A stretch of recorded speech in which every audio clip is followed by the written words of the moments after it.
show. I'm famous. That's not it. Just a minute. I must have grabbed the wrong piece. Oh, here it is. It says, that's not it. That's the weather. It says, today in LaVergne, Tennessee, that's where we are, it might rain.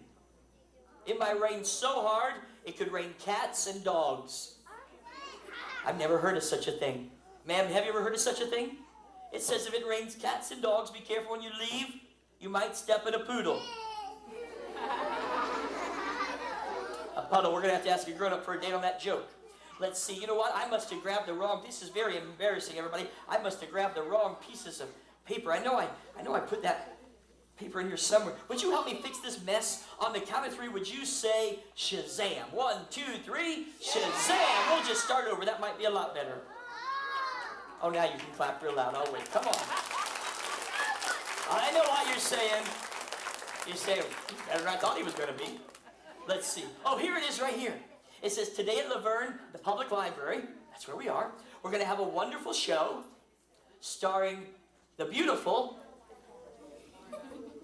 starring the talented, gorgeous, good-looking Miss Lorna. Hey! Oh, it's the pink hair, I think. You know what, Miss Lorna, we do want to thank Miss Lorna. She's been working hard all summer to see that you have a great time and all free at the library. I think we should clap loud for Miss Lorna right now. Thank you, Miss Lorna. You know what? She's here to help you learn. The more you read, the more you know, and the more you know, the smarter you grow. Oh, I almost forgot to show you my favorite trick of all time. Ladies and gentlemen, here it is. Watch closely. Watch. Watch. Watch. I got it. It's alive. Watch. Watch. Watch. Watch. Ta-da! It's my watch. It was a joke. You didn't think it was funny? No, Mr. Scott, you just took it off your wrist. Ha ha ha. Well, I can tell by the hands on my watch, it's time for me to share with you one of my favorite stories. It's sort of like a fairy tale, but it's for grown-ups, too. Once upon a time, there was a king, and everyone loved the king because he always made the right decisions. The king always knew just exactly what to do. One day, the king made a decree. That's like a law, that anytime his subjects met one another, they had to share something. And way back in those days, what the people had to share were called warm fuzzies. You see, way back then, at birth, every person was given a very special magic bag. And whenever they wished, they could reach inside their magic bag and pull out a warm fuzzy. Well, you might be walking down the street when a total stranger came up to you and said, "You want a warm fuzzy?" And when you said, "Uh-huh," he'd reach inside his bag and pull out a small, round, yellow fuzzy, just about the size of a little girl's hand. But when it saw the light of day, it would bloom and blossom and grow into a large, round, shaggy, warm fuzzy. And as long as when you got it, if you gave it, you'd always get it. You got it? Good. It goes like this. Warm fuzzies are the things we do. Give one, and it would turn to two. Watch. When you are nice to someone, watch. Along your way, watch. The things you do for others. Treat them like they're your brothers. Makes this another fuzzy day. Watch, watch, watch. Everybody. I forgot to tell you about her, the mean, miserable hag. She was so mean and miserable, she was not even allowed to live in the land. She was so mean and miserable, the only thing that made her happy was seeing everyone else mean and miserable too. So the mean, miserable hag made up a mean, miserable lie about the warm fuzzies. Don't you know if you keep giving away your warm fuzzies, you're going to run out? I will? And so will everyone else. Then what will you do? You mean someday I might reach inside my small, soft, fluffy magic bag and there wouldn't be any warm fuzzies left. And oh, that's so sad. And once you run out, you won't have any more. So there. Ew. We're back to our grown-up part. People throughout the land became very careful about giving away their warm fuzzies, even though there was a warm fuzzy every time they reached into their bag. They reached into their bags less and less and less. Soon the people throughout the kingdom noticed a lack of warm fuzzies. They thought perhaps that hag's lie was true. Perhaps there was a shortage. But the king said they had to share something. So the hag came back and sold everybody one of these. They looked like fuzzies at first, but they weren't warm. They were cold. And they weren't soft or fuzzy either. They were hard and they were sharp at the corners. They weren't warm fuzzies at all. They were cold pricklies. And nobody liked pricklies because they're cold and they hurt people. Why, everyone made a big deal whenever they gave away a warm fuzzy. Look at me. But they usually gave a cold prickly instead.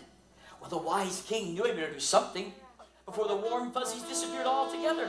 So the wise king once again came and called his people all together. And he made yet another royal decree. People of the land and citizens of our schools, something wonderful has happened to the warm fuzzies.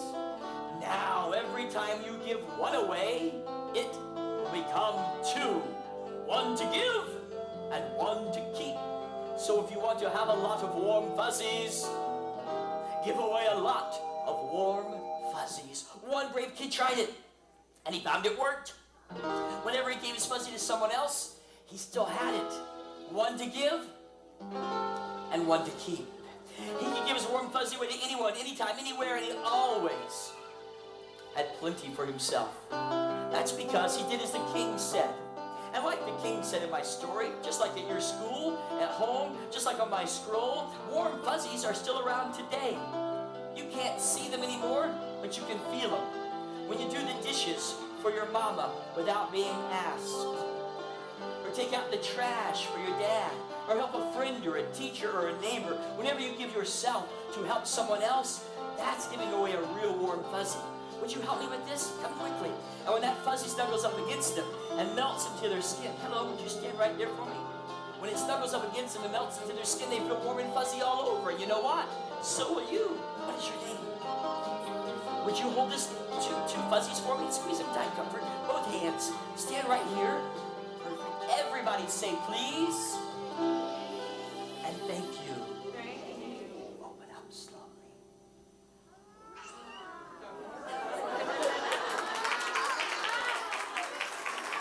How did you do that? Yeah, see. Wow. Hey, you know what? Cold pricklies are still around too, though. When a prickly lands on you, sometimes it hurts all the way inside. And sometimes you feel lonely or embarrassed or angry or confused. Sometimes you just want to cry. Now, there is no law, no man's law anymore that says you have to give warm fuzzies or cold pricklies to anybody. But I'll let you in a little secret. You do and I do, we all do, young and old, short or tall, big or small, all of us, each and every one, give warm fuzzies or cold pricklies every day to everyone we ever meet by the words of our mouth and the attitudes of our heart. I'll let you in on another secret. That wise old king, he never did anything special to the fuzzies. He didn't have to, because he knows that love has a magic all its own, and the more you give, the more you receive. How about a hand for that? Wow! Look at them all. Look. A baby. It's a little warm fuzzy. It's a big warm fuzzy. Regular. Super size. Jared before Subway. Jared after Subway. It's a pretty rich Jared. Hey, well, you know what? Whenever I share that warm fuzzy story with boys and girls and moms and dads, they always ask me after the show, Mr. Scott, may I please have a warm fuzzy?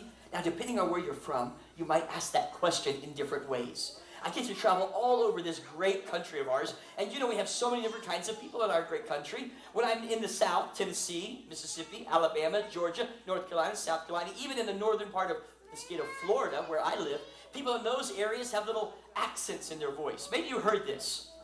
Maybe you have this. It sounds a little bit like this. Excuse me. Excuse me. Mr. Scott. Mr. Scott, I was wondering something. May I please have a warm fuzzy? I love that. Not long ago, I was in a place called New York, the state of New York, and they have a place called Long Island. And there's kids on Long Island. I was there, yeah? Are you from there? I spent a whole week there one night. Yeah. No, I was on Long Island, and the kids, they have accents on Long Island too, don't they? And on Long Island, when they asked me that question, it sounded like this. Hey! Yo! Mr. Scott, can I have a Nerf ball? No matter how you ask the question, though, the answer will be all the same. Whether you're from the south, or the north, or out west, my answer is always the same. No, I can't give these away. I have to use these for my next show later this week in a place called Boca Raton, Florida. Well, you know what? The kids everywhere, moms and dads everywhere, need to remember something, and I do too. And I teach my kids this. That warm fuzzies aren't things you can keep in your hand. You can't keep a warm fuzzy in your pocket, a box, a bucket, or a bag. That's just a story. Real warm fuzzies are respect and goodness kept in your heart. And when you share respect, goodness, and love with those around you, that's giving away a real warm fuzzy. And a real warm fuzzy beats a Nerf ball any day. How about a hand for that?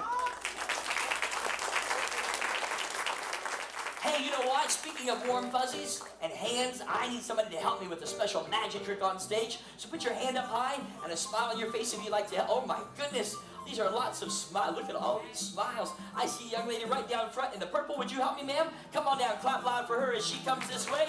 Oh, give her a big round of applause. Hello, hello, stand right here. What is your name? Amber. Everybody say howdy, Amber. Nice to meet you, Amber. Thanks for coming today. Thanks for being here. Appreciate you being here. Ooh! I kissed my own hand. That's disgusting. Amber, how old are you? You're 8 years old. What grade will you be in when school starts? 4th grade. You're going to love 4th grade. I spent the best 3 years of my life in 4th grade. It was fantastic. That's not funny, ma'am. I'm still in therapy. Now, Amber, stand right over here for me. Amber, going to be in 4th grade. Also, I have a daughter that's going to be in 4th grade. One that's going to be in 6th grade, and a couple more little ones that aren't in school yet. And Amber, where do you go to school? You're going to a new school next year? Wonderful. Well, you know what? I know at school we can make all sorts of great things. In the library this summer, we are making great memories, reading all about the sea, making a splash, and I hope you've been diving into some books. So I brought some tissue paper to make something with. You know what the word origami is? Yeah, that's when you take a piece of paper, you fold it, and you make something. It's the Japanese art of paper folding called origami. And we're going to make something out of this tissue paper. Have you ever gotten a present wrapped in tissue paper like this? For your birthday in a bag, you know what I'm talking about, right? That means they're in a hurry, but they still love you. You know it's true. 2 pieces of tissue paper, one is yellow and green, and one is black. If I have 2 pieces and rip them in half, that makes 4 pieces. Very good. Hold on to that piece, Amber. Hold on to that piece, Amber. Wonderful. Wave your pieces of paper in the air like I'm doing. Very nice. And a loud voice for everyone to hear you, Amber. Say, I am the amazing Amber. Perfect. Try this. I will now perform magic and sleight of hand. And perfect professional polished pro kids prestidigitation. Never mind, I got carried away, sorry. Put your 2 pieces of paper together, Amber. Hold them at the top. That's the bottom. I'm messing with you, sweet pea, I'm sorry. I'm just teasing you. Tear them in half right down the middle for me, Amber. Just tear them. As best you can, you tear them when I say go. Ready? Set. Are you sure you're not homeschooled? I tell you what, I'm going to tear mine. Tear mine again. I homeschool my kids. Tear them again. Actually, my wife does. I'm the principal. Tear them again. Tear it one more time. Hey-ya! You are the Karate Kid. You know what you made? All the moms know. We made a Mess. All the dads are going, who's going to clean that up? That sums up marriage right there. Now, we're going to recycle this mess. Amber, hold on to all those pieces. We're going to recycle them. We're going to make something out of them. But first, we're going to need a magic word. Who has a magic word for me? Do you have one? Yes. Have a banana. That's a good one. Do you have one? Just a minute. Have a banana? What did you say? Oh, abracadabra. I thought she said have a banana. No, thank you, sweet pea. I already had a banana for breakfast, lunch, and apparently dinner. That's no ordinary banana, Amber. That's my top secret experimental from 3 Mile Island and NASA banana. It's my iBanana 4.0. It's ringing. I'll answer it. Yellow.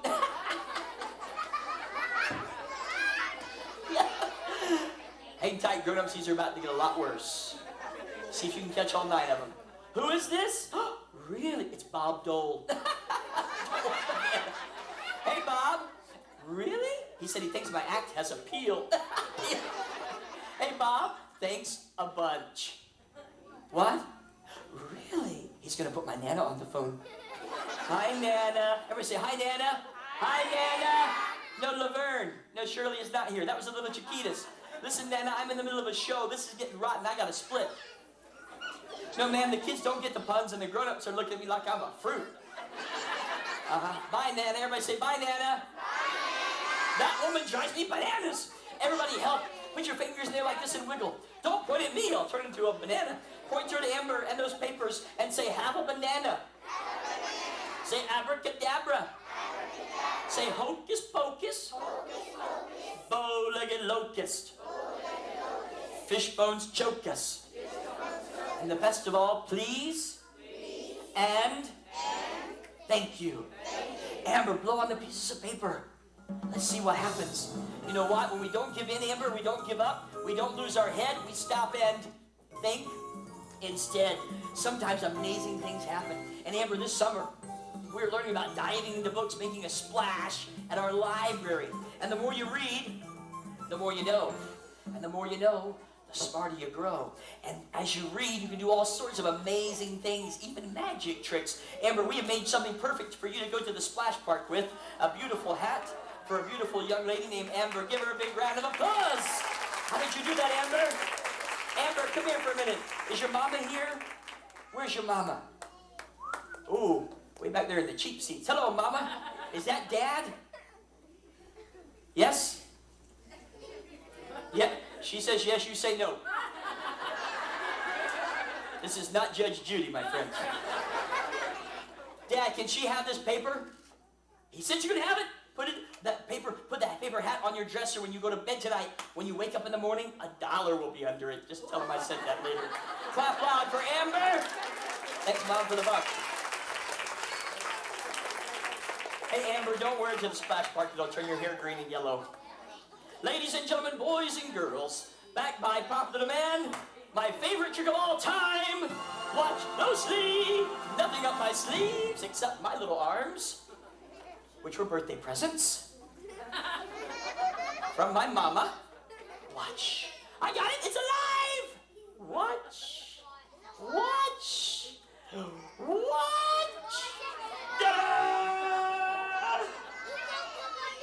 What? Wait a minute. I already showed you that? You already saw that trick? I already did that? I'm starting to repeat myself. Never mind. You still didn't think it was funny, did you? Well, I can tell by the hands on my watch. It's time to bring somebody out that's been surfing at the library all summer long. His name is Elroy the Raccoon. He's back here behind this stage. And if you clap real loud, I'll bring him out to see us. But you got to clap. Come on, Elroy.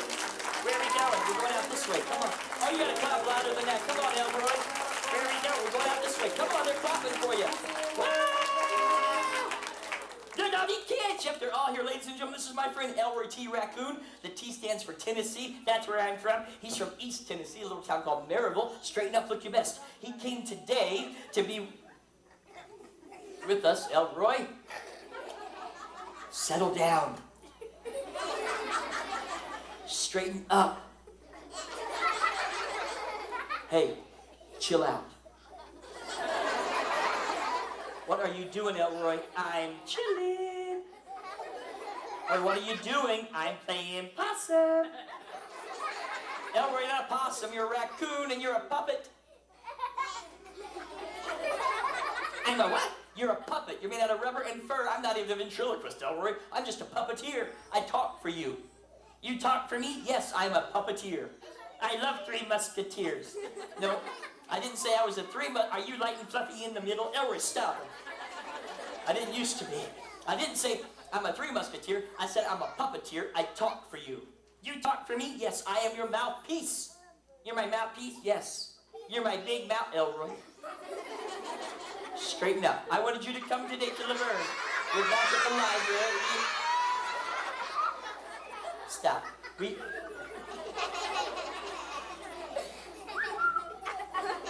Must be looking at the fish.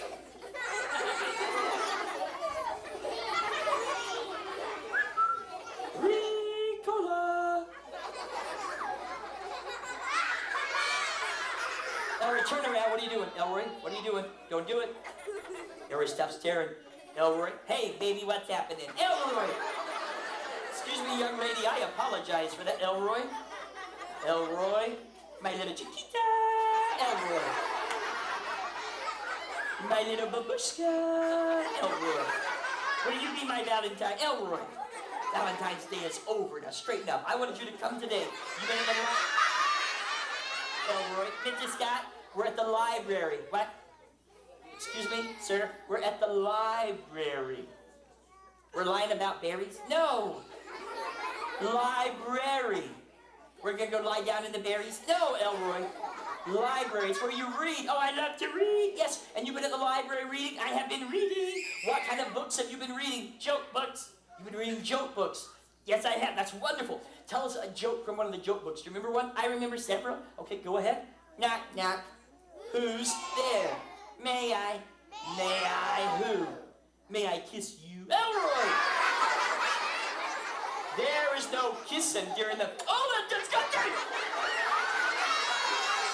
I've been kissed by a raccoon! I've been kissed by a people. Elroy. Listen, Elroy, maybe you have another joke you can tell us. I have another joke to tell us. Okay, go ahead. Knock, knock. Who's there? Cargo. Cargo who? Cargo beep beep. Meow. That's the joke. Uh-huh. Cargo beep beep. Meow. Yeah. Cars are not going to beep beep. Meow in LaVergne. They don't? No. What do? They go beep beep. Beep beep.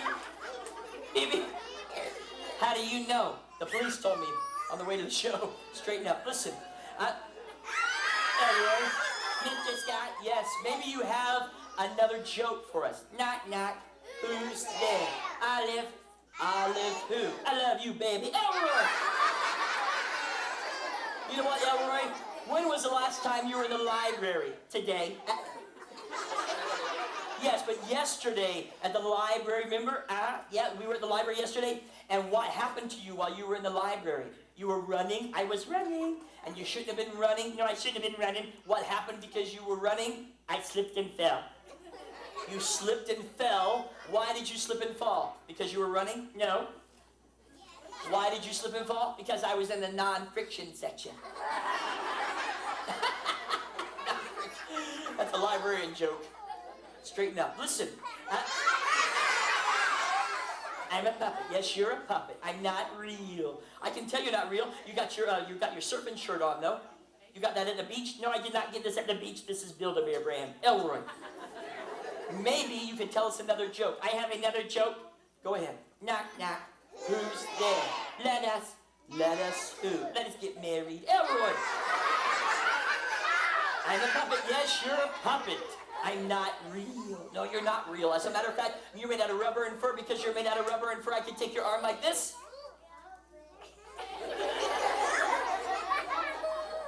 And I could twist it. You won't be able to feel it because you're not real. So I can twist it once. Can't feel it. Twice. Can't feel it. 3 times. 4 times. 5 times. Ah! It's the big one, Elizabeth. It's the big one. Wrong show. Elroy. Maybe we should do the trick where you float in the air. Where what? You know, the trick where you float in the air. You're not Chris Angel. Elroy, now come on. He thinks he is. Elroy, we're going to lay you down right here on my leg. That does not look safe. It's all right. Do I need my helmet? No, you don't need a helmet. Mr. Scott, yes. You said you're from Florida? Yes, I am from Florida. Your leg looks like it's from Canada. Elroy! You need a tan. Elroy. White boy. Elroy! Just relax. Look into my eyes. You got something in your nose. Elroy!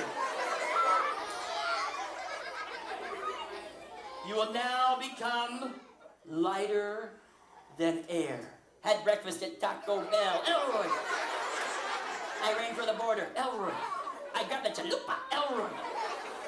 Now come on. Where's the boat? Elroy! Where the boat leads from goes that round. Elroy! Ladies and germs. Elroy!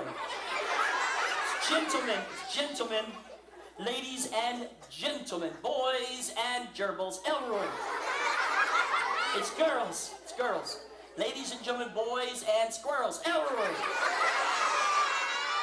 The art of raccoon flotation. Do not use this puppet as a flotation device. In case of emergency, I will be unarmed. Elroy. Now, come on. Ladies and gentlemen, Elroy the raccoon will now rise like a biscuit. You will now rise. The great art of levitation. Rise! It's working. Rise. Rise. No strings. No wires. That's amazing. That's ridiculous. Elroy, you ruined my trick. How about I have for my friend Elroy the raccoon? He did a great job. Everybody say bye, Elroy. Bye, Elroy.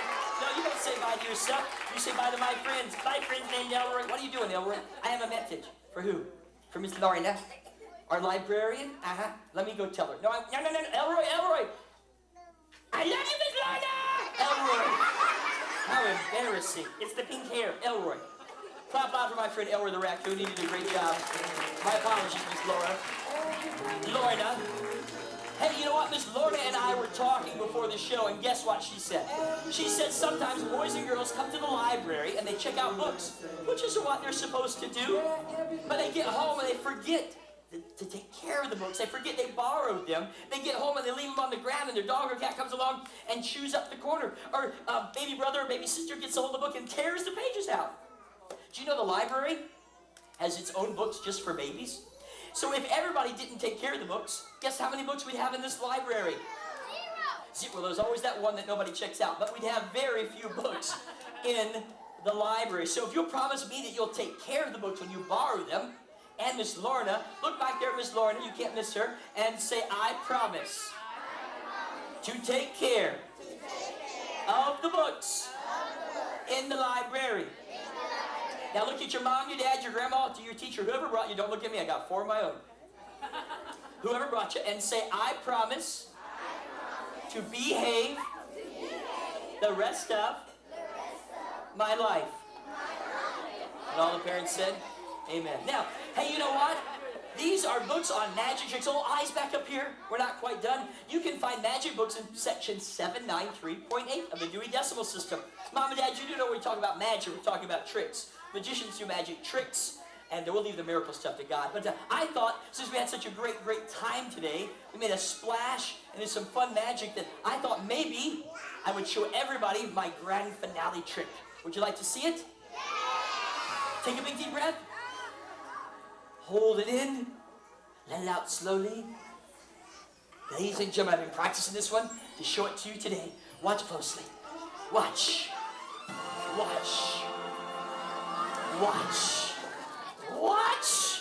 What? What? You already saw the one with my watch? You didn't think it was funny? Well, never mind. I don't want to show it to you again. Forget it. Oh. Well, I can tell by the hands on my watch. It's time to say bye, and thank you for watching the show. We'll see you next time at the library. Thanks for coming today. Bye-bye. Don't forget to spread those warm fuzzies.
You're behind the scenes on the set of Disney Channel's Even Stevens. My name is Margot Harshman. I play Tawny Dean. And let me tell you guys, I just love math and science. I especially love solving problems. Everybody else's problems. You guys can't miss this episode of the NASA Y-Files. It's a show about real-life inventors who look at problem solving in a whole new way. So why don't you go join the Treehouse Detectives and see if you can help them with their wacky invention. Hey, you hear me? Yeah, you come see our clubhouse in a tree. We are kids on a mission to educate ourselves about the NASA vision. Come explore math and science, 'cause that's what makes our alliance. We are the Wi-Fi Club. We yearn to learn and want to see everything that we can be. So come join us on our journey. Don't you touch that dial. And welcome to the NASA Wi-Files. In this episode of The Case of the Right Invention, you'll be asked to answer the following questions. Who were Orville and Wilbur Wright? How is the invention process similar to the scientific method? And how do the Treehouse Detectives use the problem board for the invention process? When you see this icon, it's a clue that the answer is near. Now pay attention as the Treehouse Detectives uncover the case of the right invention. I'm bored. We need something fun to do. We need an adventure. Did I tell you? I'm going to build a kite and enter it in the U.S. Air Force's Museum Annual Kite Festival in Dayton, Ohio. No way. That is so cool. What kind? I don't know yet. I brought this really cool book. It had all kinds of trivia. Did you know that people in China have been flying kites for over 3,000 years? You guys won't believe what happened to me yesterday. I still can't believe it. I was riding home from the treehouse as it was getting dark, and a car almost hit me. Are you all right? Uh-huh, but it scared me. I wish bikes were easy to see at night. That happened to me once. Maybe we could find something on bike safety on the internet. That's a good idea. And in science news, today marks the first day of the annual Invention Innovation Convention. Our reporter, I Am Listening, is down at the Thomas Edison Center with this report. Thanks, Ted. Kids from across the country are gathering here to showcase their latest and greatest inventions, each one hoping to win the coveted Kid Genius Award. Kids Science News Network will be bringing you live, up-to-the-minute coverage of this historic event. Back to you, Ted. I wish someone would invent a device that holds scalding hot coffee. Ow! What an amazing invention. This is Ted Toon saying good night from KSNN. Now you're talking. Yeah, we can do this. We should have entered contests, because I bet we could win. We're the Treehouse Detectives. I know we can win this contest with our invention. We won the extraordinary contest last year, didn't we? Ladies and gentlemen, on behalf of the Treehouse Detectives, I am honored to accept this award. But what should we invent? Yeah, come on, we can do this. We just have to put our minds to it. We always start at the beginning. Yeah, ask questions. Like, what do inventors do? What's an inventor? Here we go. The Wright brothers. They were really big inventors. This is a story about how they invented the aeroplane. Oh, I get it. The airplane. When you drive a wagon, you don't have to worry about it tipping over, do you? Well, that depends upon the smoothness of the road. Orville, pay attention. No, you steer a wagon to make it go where you want it to go, but you don't have to worry about it tipping over because it's stable. However, a bicycle is completely different. When you're riding a bicycle, you have to steer like a wagon, but you must also constantly shift your weight from side to side as you ride to prevent the bicycle from falling over because it's an unstable vehicle. What are you getting at, Wilbur? Well, instead of stability, we should concentrate on the ability to control an airplane. It should be an unstable vehicle. You should have to balance an airplane in the air. Much like you have to balance on a bicycle. Isn't that what birds do? Balance in the air. Yes, the problem of balance is the problem of flight itself. We can control the pitch and yaw of an airplane, but no one's been able to control the rolling from side to side. Orville, I believe we can. It's only a question of knowledge and skill, as in all acrobatic feats. It may not be as easy as learning to ride a bicycle, but this is a problem we can solve. You and I. Well, Wilbur, what are we waiting for? We've got work to do. That was really strange. It was like I was really there, talking to the Wright brothers. Maybe this is a clue. The Wright brothers must have realized that they could solve the problem of flight, as they called it, once they understood the basic problem. You know what? Let's talk to Dr. D. Yeah, he'll know where we should start. Like Orville said, what are we waiting for? We've got work to do. Let's go. I'll download a Get Up and Go form from the NASA Wi-Fi's website. Hi, Dr. D. Oh, hi, kids. What's up? We want to become great inventors, but we don't know where to start. Can you help us? How do you get an idea for an invention? Hold on. Take this one step at a time. The first thing you have to understand is the invention process. Is that anything like the scientific method? Very similar. Scientific method, you start by identifying or recognizing a problem.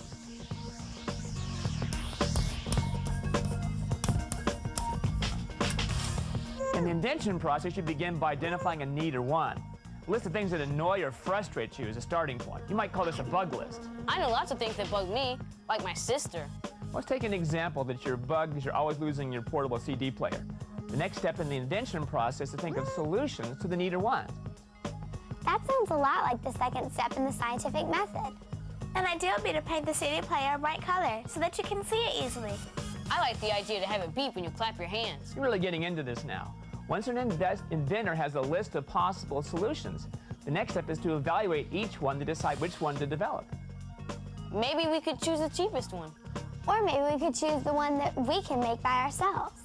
Yes, once you have standards or criteria, it helps to be able to judge amongst the possible solutions. You can then do research to narrow it down. The next step is to make a model and test it. That's like testing the hypothesis. That's right. So if we use the bright color, we have to test it to find out which color worked best. I'll bet inventors alter and improve their models as they test it, just like we have to modify our hypothesis if it doesn't match the data. You guys are really getting good at this. Try to keep an accurate record of your entire process. It's really important. It's like keeping a science journal. Well, I saw a design log on the NASA Wi-Fi's website. It should help us keep track of our ideas and progress. I'm sure we'll find plenty of cool ideas to put on our bug list or our needy list. Wait a minute, something that I really need. I'm trying to find a really great way to show the scientific principle of inertia. Isn't inertia something about objects at rest staying at rest? Yes, that's pretty good.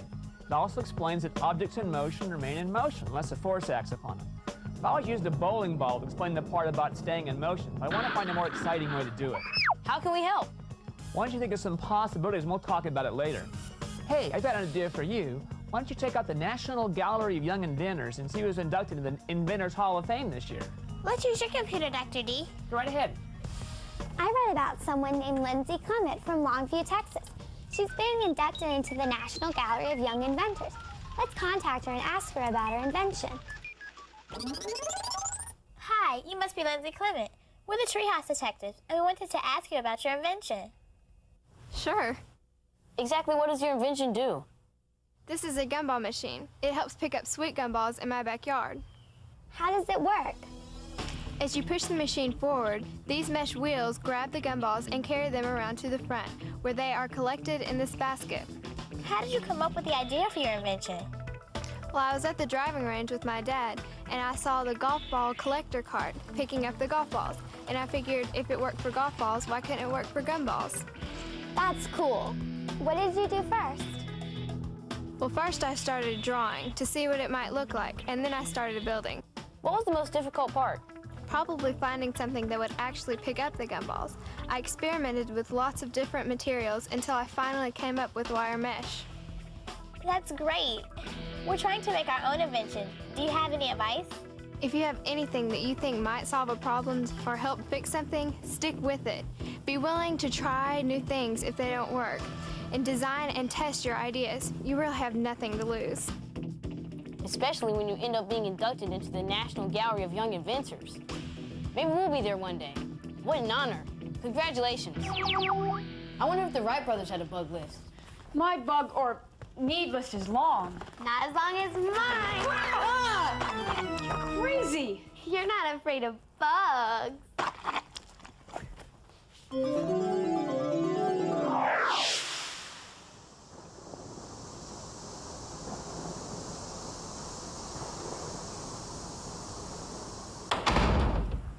This is really weird. Have you ever seen anything like this? This place makes me feel like I've gone back in time. Okay, is this really happening? Ow! Okay, I'll be brave and walk right up to him. Excuse me, sir, could you help me? That's it! Orville! Orville, I've got it! Excuse me. I figured it out. Look, I've solved the control problem. It's right here. Watch. As I squeeze and release, the wings rotate up and down. Hello? What are you doing? Oh, excuse me. I'm Orville Wright. This is my brother, Wilbur. Wilbur may have just discovered the answer to the basic problem of flight control. Here, pretend this box is an eagle. If you twist the box in the middle, one wing rotates down, causing the air to go over it, making it go down. The other wing rotates up, causing the air to go under it, making it go up. We've observed birds doing this, and now we think we've discovered a way to do the same thing with an aeroplane. Please, excuse us. We have so much work to do. I bet you do. May I take a picture of you before I go? Okay. Great, thanks a lot. That was an interesting idea. Where'd you get it? My brother. Go figure. Dr. D was right. It takes lots of work to allow yourself to see things in new ways. You guys, the most unbelievable thing just happened. Look at this picture I just took. You saw me take this picture of the Wright brothers. You took that? Amazing. That's not real. I knew you wouldn't believe it, but I was just talking to Orville and Wilbur Wright. Huh? Impossible. How could they still be alive? Well, I can't explain it, but it was as if they were just discovering the concept of wing warping. They'd already identified their problem, and it was as if I was watching them take their first step towards solving it. Maybe we need to take our first step. But we haven't identified the problem yet. Let's look at the bug board. So many of our ideas are about bike safety. Why don't we work on that? I'll go to the problem board. I think we should concentrate on making them more visible at night. Works for me. Good. Now what do we need to know? I think we need to know more about being an inventor and the history of invention. How do we do that? Not sure. But maybe it would help if we found out what other inventors do. I'm typing in the keyword invention. Here's a list of search results. This site says there's a museum in Washington, D.C. The Lemelson Center for the Study of Invention and Innovation. It's part of the National Museum of American History. It sounds like one of the treehouse detectives needs to get up and go. So what's up? How can the treehouse detectives make their bike more visible at night? What's the next step in the invention process? Do the treehouse detectives have the right stuff to be inventors? You'll find out on the next segment of The Case of the Right Invention.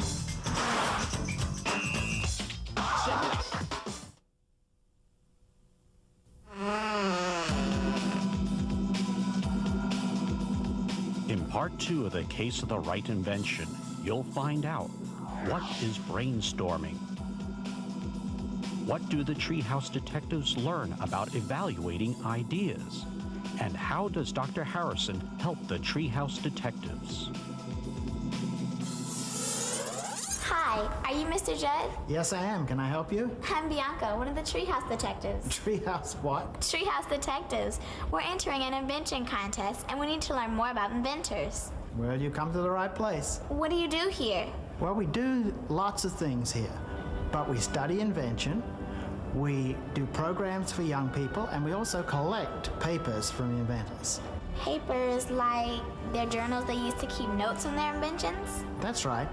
Are there a lot of famous inventors? Well, there are, but there are a lot you may not have heard of either. People like Beulah Henry. She had some 48 patents, which had all sorts of inventions like parasols and toys, and even an ice cream freezer in 1912. I bet she had a big bug list. You might want to read about Stephanie Kwolek. Is she a scientist? Yes, she went to school to study chemistry, and then she invented a stuff called Kevlar. What is Kevlar? Kevlar's a super strong fiber that's in everything from boats to airplanes today. In fact, we have an example here in our Gold Rush bicycle of a Kevlar. Can anyone be an inventor?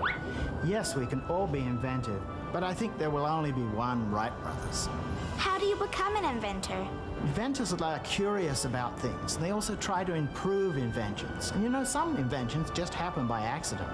I'm sure whoever made these bikes had a lot of fun. Yes, sometimes people do invent just for fun. In fact, we've got a new exhibition, Invention at Play, which will encourage people to develop their own creativity through play. Maybe we can come back for that. We're having trouble figuring out what to invent. Our problem is how to make bicycles safer at night. Coming up with a solution is often the hardest part. Frequently, you have to keep trying different solutions before you get one that'll work. Well, I hadn't thought of that. Maybe if I look around at some of the great inventions, I'll get some ideas. Yes, take a look at our bicycle collection, and also take a look at our solar-powered car. Definitely. Thanks, Mr. Jeff, for all your help. You're welcome.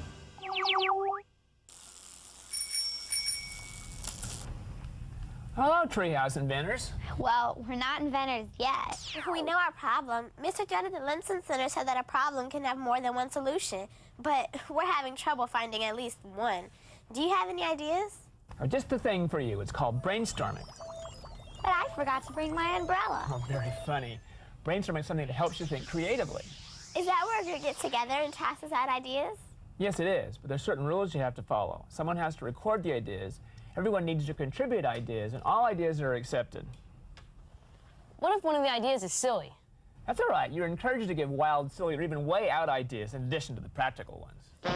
I'll be good at brainstorming. How do we start? You already have your problem, how to make a bike more visible at night. And I printed off a brainstorming web from the Y-Files website. It's a tool for brainstorming. Thanks, Dr. D. Why don't you practice by brainstorming my problem of inertia? Objects in motion remain in motion. Set a time limit, come up with as many solutions as you possibly can. Okay, let's sit in a circle. I'll put the timer on 5 minutes.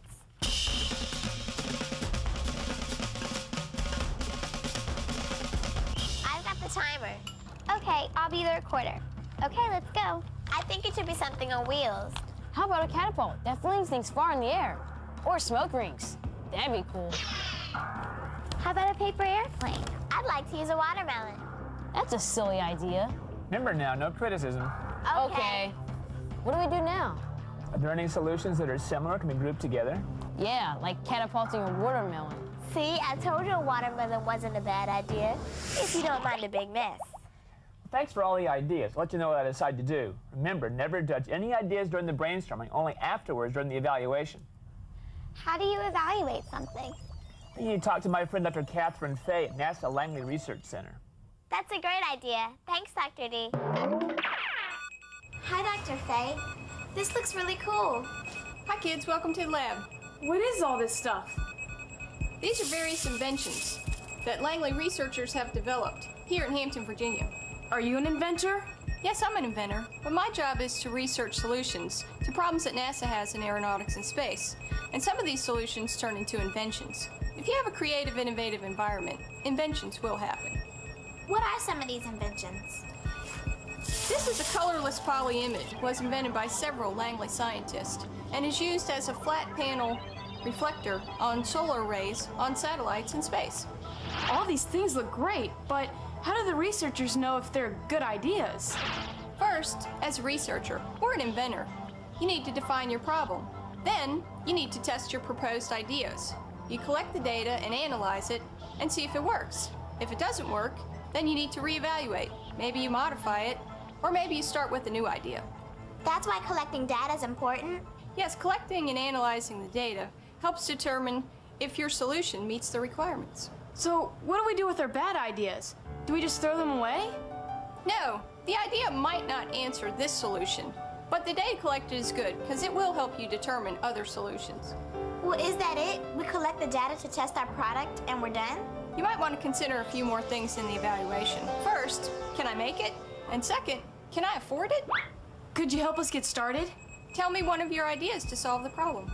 We thought of maybe painting our bike to solve the problem of making us more visible at night. That's a good idea. I think you should consider what kind of paint you're going to use. And where are you going to paint it on the bicycle? On the frame or the tires or both? Then you need to decide how you're going to determine whether you're really visible at night. I think we need to go and have a brainstorming session. Yeah. After your brainstorming session, send me an email, and I can put you in touch with researchers that develop reflective materials. Thanks. I'll keep in touch. Bye, Dr. Faye. Bye. Bye. That was a great brainstorming session. Yeah, look at our list now. But some of them are pretty silly. Well, some of the silly ones led to some really good ones. Let's start evaluating. Remember, Dr. Faye said we have to decide on a set of criteria for evaluating our ideas. It can't be too costly. Yeah, because I don't have much money. And it also has to be something easy for people to use, and it should work. And we should be able to make it ourselves. A reflective helmet would be pretty easy to make. And it wouldn't cost you much. It would certainly be easy to put on. Anyone could do it. But we'd have to test it to make sure it would work. How about this idea of the flashing lights? It would sure be easy to do. We could just stick a light on our bike. That might not work so well, because then we'd have to put lights all over the bike. And that'd be expensive. Look at this list. We have a lot of evaluating to do. I better go home. I gotta get ready for the kite festival. I wish we could go, but we'll stay here and keep evaluating.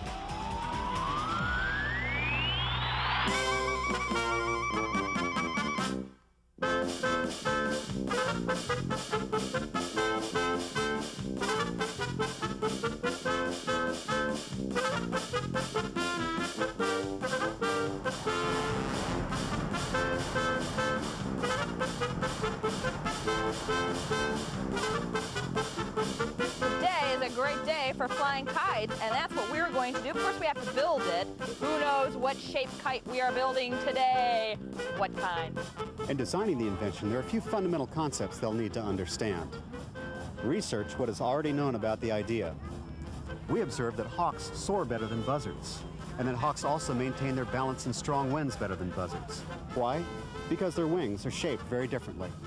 The wings of a hawk arch up a little and then flatten at the tip.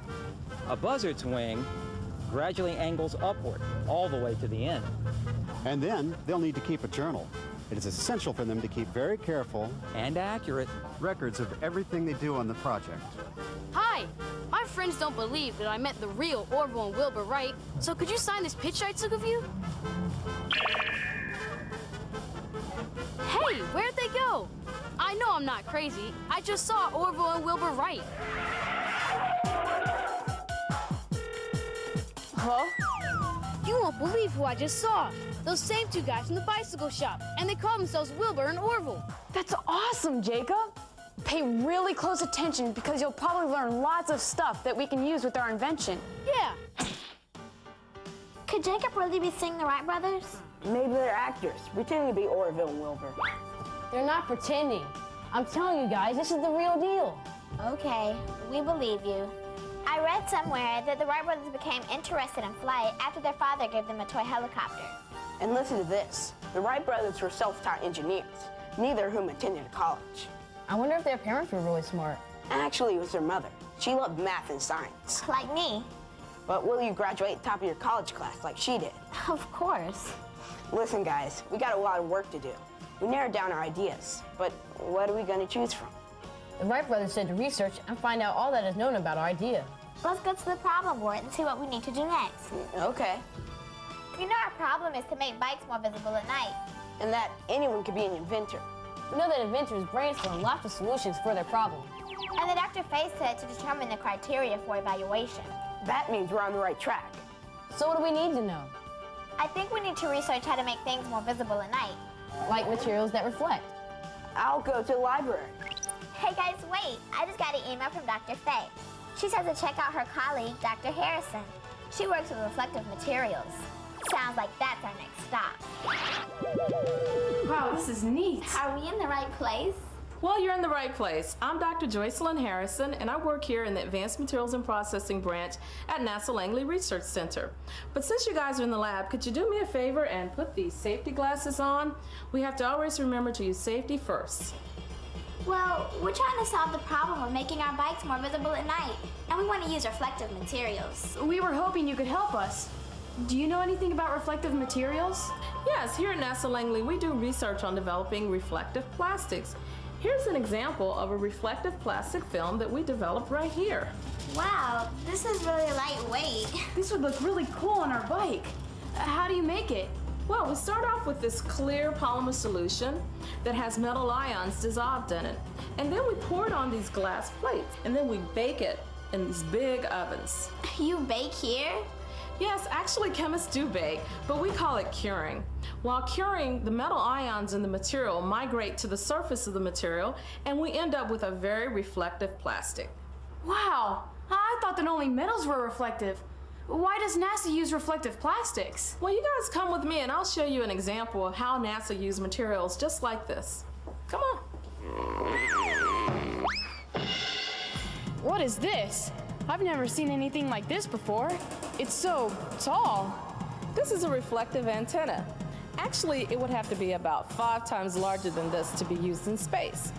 NASA puts antennas like this in space to collect energy or signals for communications and scientific measurements. Why does it have to be so shiny?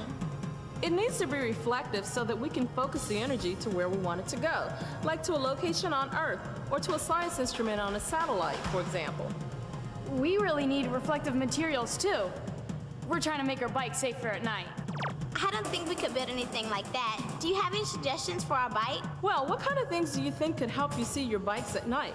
We had a brainstorming session and came up with a few ideas, like stickers, maybe paint. Yes, but just make sure that those lights and stickers are reflective so that the light will bounce off them. You might also consider using some reflective gear. Gear? Yes, like reflective vests, helmets, or even tennis shoes. We'll get started. Thanks for your help. We really appreciate it. Bye, Dr. Harrison. So what's up? Are reflective materials the answer to the problem? What should the Treehouse Detectives research next? Don't miss the next segment of The Case of the Right Invention.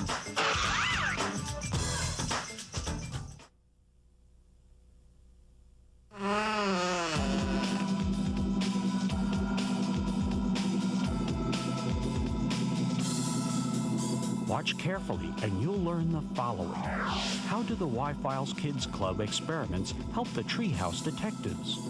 What is iterative design? Why are models important?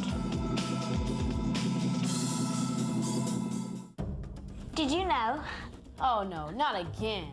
I'm the trivia king. You like this one. Did you know that Wilbur Wright turned his hat like this when he was ready to fly his plane? Cool. Maybe he started the trend. Okay, guys, back to business. Dr. Harrison said that there are a lot of good ways to paint. Cover a bike in reflective coatings. I wonder if any NASA Kids Club members have done experiments on visibility or reflective coatings. Jacob, would you check that out for us? Here's a school. Virginia Stevens in Riverside, near Dayton, Ohio. Let's see what they're doing.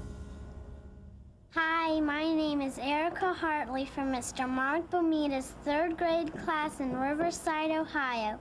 We are proud to be an AIAA school, which stands for American Institute of Aeronautics and Astronautics.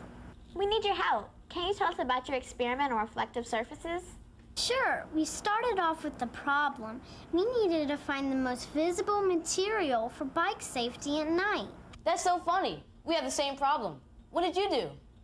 We did a fun experiment. It's really easy. We tested 4 items: a 5 centimeter by 10 centimeter piece of white poster board with fluorescent paint, a glow stick, a neon pink poster board strip, and a reflective sticker. I've seen this experiment before. First, you start by taking a piece of clay and dividing it into 4 equal parts. Then you take the clay and roll it into small balls. And then you set the balls on the table in a straight line, about 8 centimeters apart. Then you take each test item and insert it into the balls of clay. How did you do the test? It's easy. Shine a beam of light on the first item and observe. Then record your observations on your data sheet. After you conduct the experiment, give each item a safety rating. Number 1 stands for poor visibility, and number 5 means the item is very visible at night. Did you find out which items work best for bike safety at night? Yes, we came up with several findings from our data chart. We found the neon pink paper, like this one here, is noticeable, but it doesn't reflect light. The glow stick produced its own light and was really visible, but it can only last for so long. Yeah, the glow sticks only work for 10 hours, and it only gives off light. It doesn't reflect it. The fluorescent paint doesn't really glow at all. Our top score is the reflective sticker.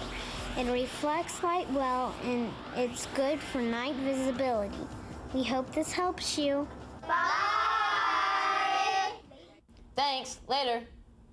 That really helps. Street signs and the tape of my tennis shoes are examples of reflective materials. This might be the answer. If a material is reflective, it can be seen easily when a car's headlights hit it. The Y-Files Kids Club comes through again. If you enjoy experiments and hands-on learning as much as we do, be sure to visit Dr. D's lab inside the treehouse on NASA Y-Files website. Dr. D, we've narrowed our ideas down to just 2. We could paint the bike with a reflective coating or make our clothing more visible. Well, now what you need to do is test your ideas. Invention work is not just theoretical. It can't just look good on paper. It actually has to work. So how do we do that? You can build a model. On our trips to NASA, we've seen a lot of engineers building airplane models and then testing it in wind tunnels. It's a lot easier to build, test, and analyze a model than a full-sized object. Does that mean we should build a miniature bicycle to test? No, if you're testing reflective coatings, a model might just be a small piece of metal that you paint. We need to experiment with the model to find out which paint makes the bike most visible. And we need to test it in a variety of different situations. That's right. Just like with a scientific method, you have to do your testing very carefully. That means we need to change just one variable at a time. I remember all those details. And don't forget, we need to keep careful records. Let me show you what I did with my project. I ruled out watermelons because I'd have to do it inside. And ideas like paper airplanes just didn't meet my criteria of being spectacular. I did a little research, came up with a basic idea, and built a model to test. Did it work? Well, let me show you. I built this box and tried out different size holes, and I used a bee smoker to produce the smoke. What's a bee smoker? It's a smoldering fire, and it produces a lot of smoke. It's what beekeepers use to calm the bees when they're tending the hive. I went through the process of build, test, analyze, and then redesign many times. And I finally have a box that works pretty good. Let me show you.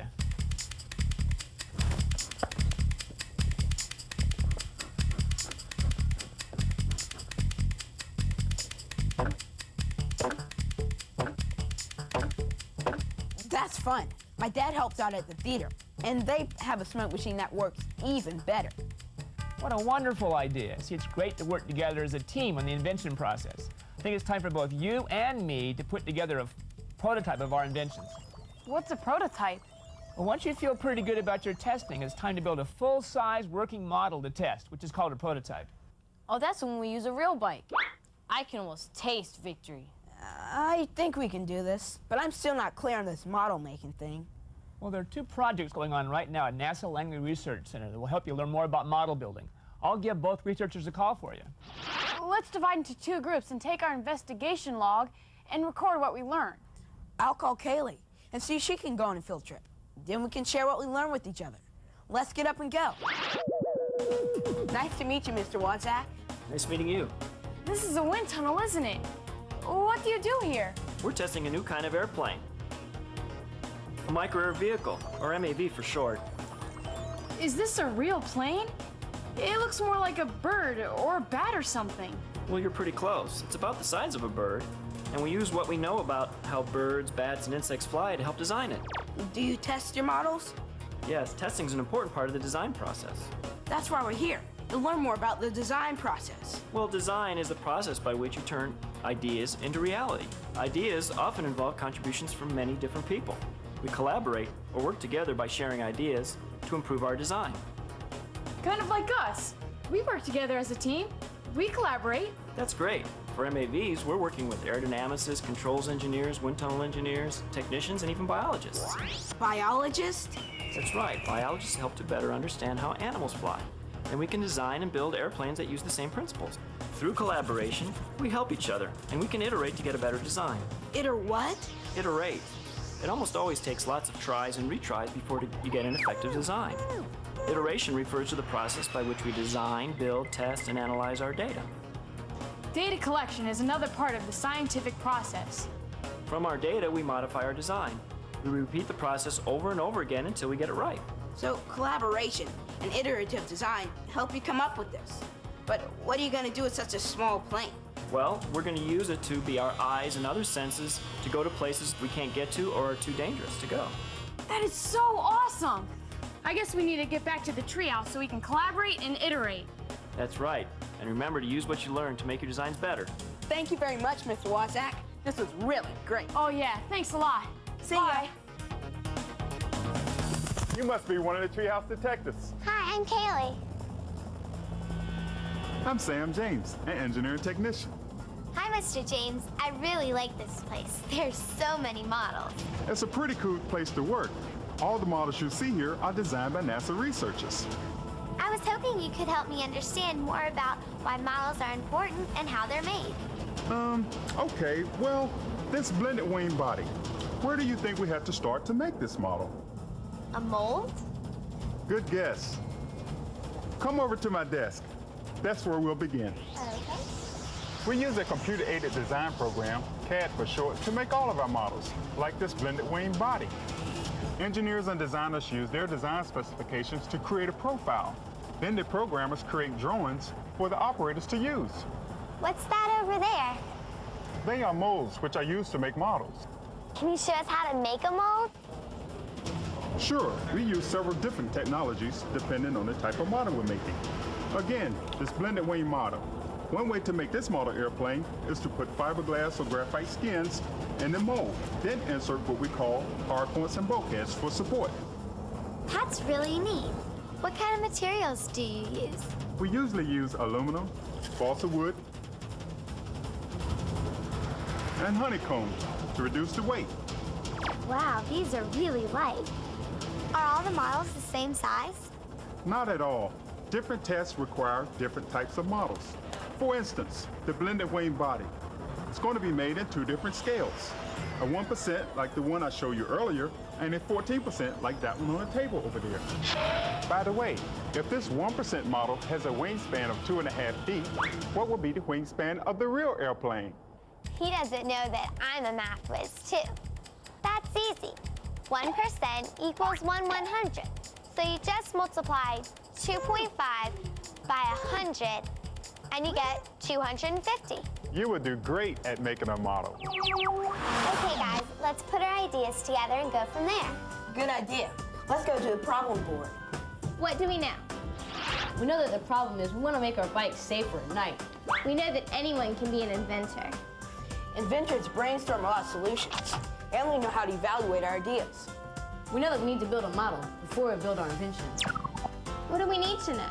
I think we need to know more about building our own model and testing it. Okay, so where do we go from here? I'm going to the Wright Brothers Monument in Kitty Hawk, North Carolina to fly my kite tomorrow. Maybe I'll learn something about how the Wright brothers did their tests. Yeah, maybe I'll see them again. Good afternoon. I'm I Am Listening, reporting live for Kids Science News Network with this breaking news. I'm here at the Invention Innovation Convention with last year's winner, Isaac N. Vention. Mr. Vention, you... Wow, that's one volcano that's out of the running. Now, Mr. Vention, you won last year's competition with a nuclear-powered electric toothbrush, and you've got an even bigger and better invention for us this year. Tell me, with so many great inventions in the competition this year, do the Treehouse Detectives have any hope of winning? No, Miss Listening, not a chance. If you'll excuse me. There you have it, ladies and gentlemen. The Treehouse Detectives have a long way to go if they're going to have any hope of winning the Kid Genius Award. From the Invention Innovation...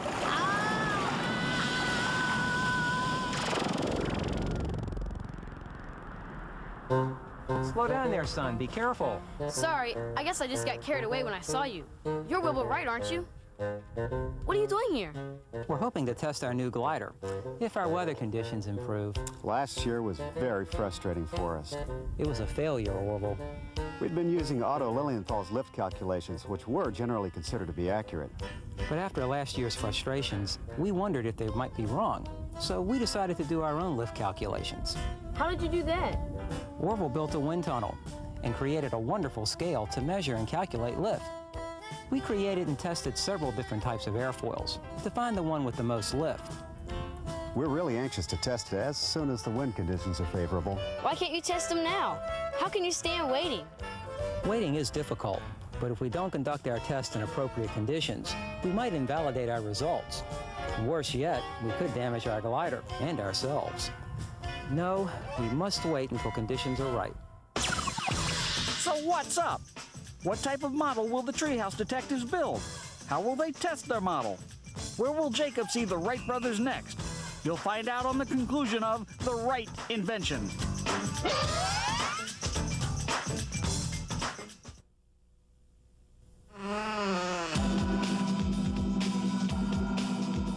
In the conclusion of the case of the Wright invention, you'll be asked, what do Treehouse detectives do when their tests fail? How do they redesign the model? And how do inventors protect their inventions?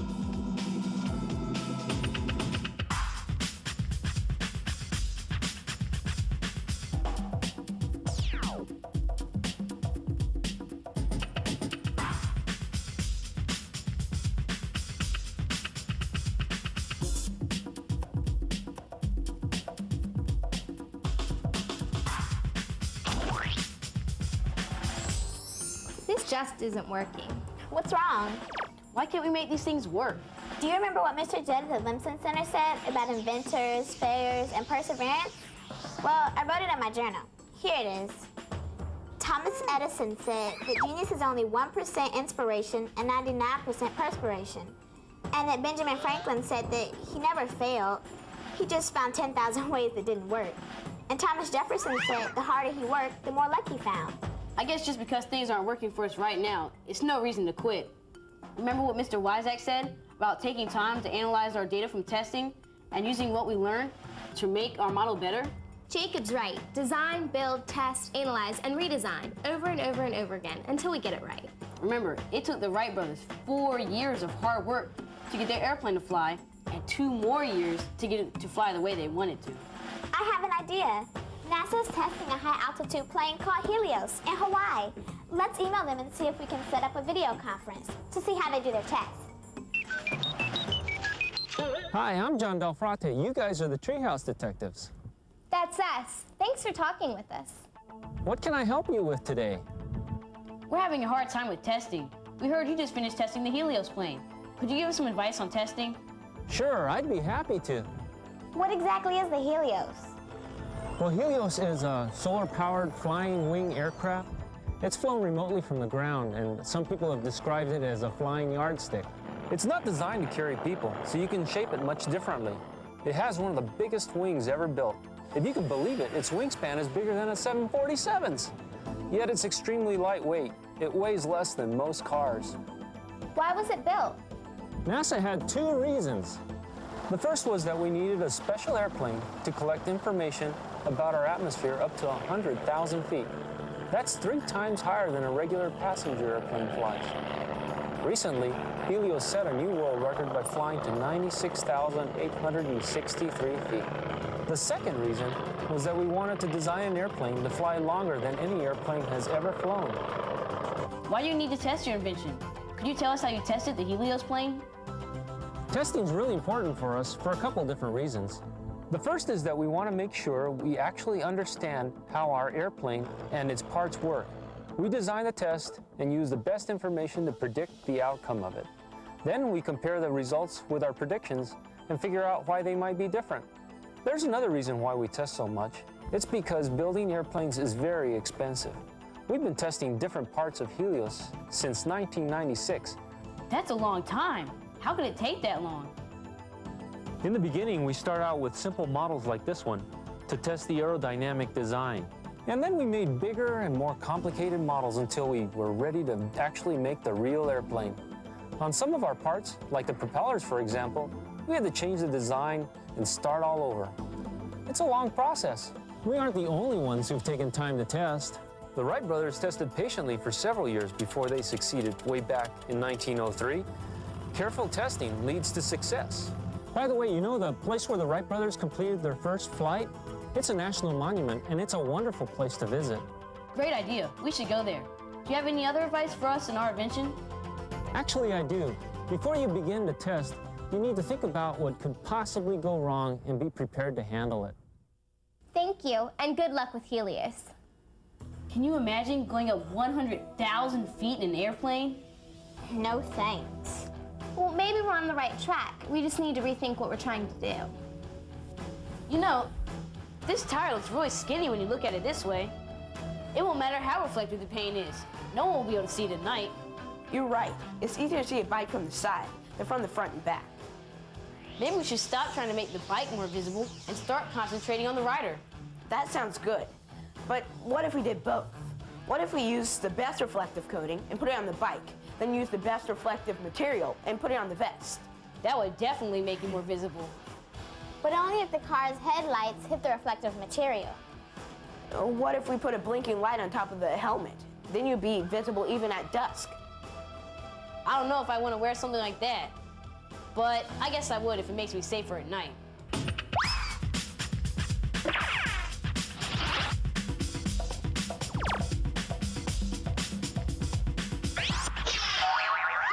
Dr. D, we did it. Our invention works great. Congratulations. Looks like you brought it with you. You bet. Look at this. Check out this vest. And the helmet has a spotlight and a blinker. Wow. I'm really impressed. It's unique. Looks like you really made the invention process work for you. We really struggled to get started. We didn't have any ideas until you helped us with our bug list or need list. Once we decided to find a way to make a bike more visible at night, we came up with a lot of possible solutions. We tried hard not to be critical, but that was hard to do. Jacob and I had some pretty silly ideas. Hey, remember, no idea is a bad idea. Okay, then we learned from Dr. Faith that we had to come up with criteria to evaluate our solutions. Yes, like it should be cheap and something that we can do ourselves. That helped us to narrow it down to 2 things. Keep going. Looks like you've been following the invention process very carefully. Then we built models of both of our ideas and tested them, but nothing was really working.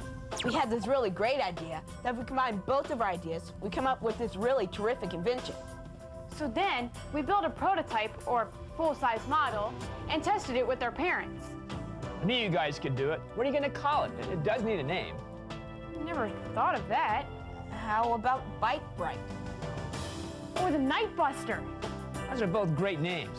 Oh, I almost forgot. Did you bring the smoke machine? Yes, I did. Can we try it out? Here's my prototype. I'm excited to try it. Let's fill it with smoke and see what happens.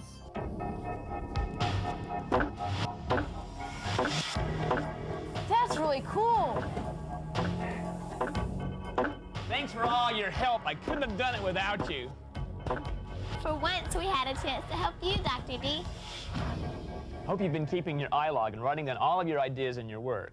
Of course. Why would you ask us a question like that? Well, good, because that will help you prepare for the last and final step of the invention process. What's that? Protect your invention. How would an inventor's log help us to keep it from getting broken? Well, I don't mean that kind of protection. I mean to keep someone from stealing your idea. Wow, we never thought of that. For example, Daniel Drawbaugh said that he'd invented the telephone. He didn't have a single paper or record to prove it. I thought Alexander Graham Bell invented the telephone. But the Supreme Court decided they rejected Drawbaugh's claims because he had no journal or record. Alexander Graham Bell had excellent records and was therefore awarded the patent for the telephone. We don't want that to happen to us. I think we need to learn something about patents and how to protect our invention. The U.S. Patent Office is a great source of information. Wow, there's a lot of information on this Patent Office website. I think we need to talk to someone about this. Well, let's get up and go to the Patent Office. Bye, Dr. D. Bye. Hi, I'm Miss Nyblood. Welcome to the Patent and Trademark Museum. Hi, I'm I'm Bianca. We finished our invention and we like to learn more about patents. Well, you've come to the right place. The United States Patent and Trademark Office has been protecting the rights of inventors for over 200 years. Well, what is a patent? Well, patent is a property right granted by the U.S. government that gives an inventor the right to exclude all others from making, using, or selling the invention for up to 20 years without the inventor's permission. How can we recognize a patent when we see one? Do you like ice cream? Have you ever noticed patent numbers on some of the products that you use every day? Like these right here on this ice cream freezer. And this is what the patent looks like. But how do we know the difference between a trademark and a patent? This is Walt Disney's original trademark application for Mickey Mouse. We sometimes like to call it Mickey's birth certificate.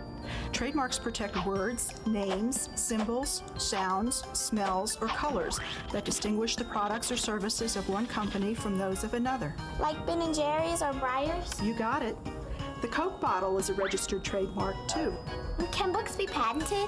No, but they can be copyrighted. Authors and artists can register their copyrights with the Library of Congress. Thanks, Miss Nyblood. I never knew there was so much involved with inventing. It's really hard work, and it can be very expensive. But just like other kinds of property, intellectual property, your patents, trademarks, copyrights, and trade secrets need to be protected. This has been helpful. Thanks a lot. Bye. Bye, and good luck. You guys, our inventions are so cool, but I hope everyone else likes them. Did you know that the Wright brothers received their patent for their flying machine many, many years after their invention? I don't want that to happen to us. That's why patents are so important. You know, we haven't even named it yet. What should we call it? How about Visagear? Nah. Hey, you guys. We did a good job, didn't we? We sure did. And who knows? Maybe we'll even win the contest. There are more adventures waiting for you at the NASA Wi-Fi's website. You can become an inventor, too. Here comes Dr. Textbook. Hello there. People have dreamed of flying for centuries, and it finally happened in 1903 when the Wright brothers invented controlled flight and flew 852 feet in 59 seconds. With the invention of the jet engine, Chuck Yeager flew faster than the speed of sound, which is 750 miles per hour, and that was in 1947. Then, NASA invented successful rockets that took John Glenn into orbit around the Earth in 1962, and Neil Armstrong to the moon in 1969. Right now, NASA astronauts are building the International Space Station 220 miles above us. This is going to be the first permanently orbiting space hotel and research facility. And guess what? Now NASA is building airplanes that fly like birds. Oh, imagine that, fly like birds. Oh, I love it! So, in the spirit of good inventions, I have invented my own flying machine prototype. And if it works, I should be able to fly in relative ease from place to place. So, here we go.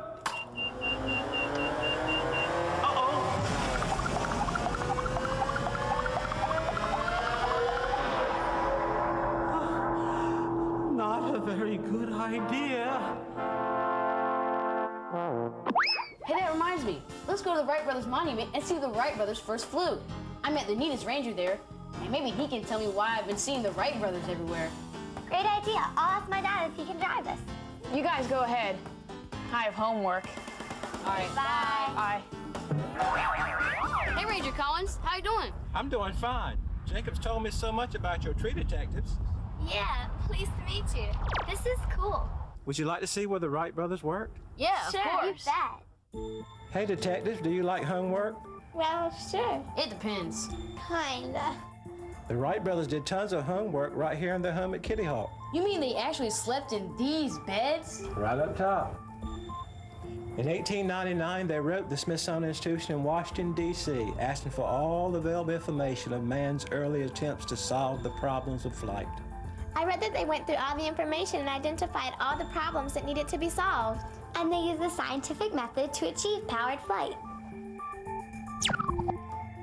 That's right. The Wright brothers identified control as the key problem to human flight.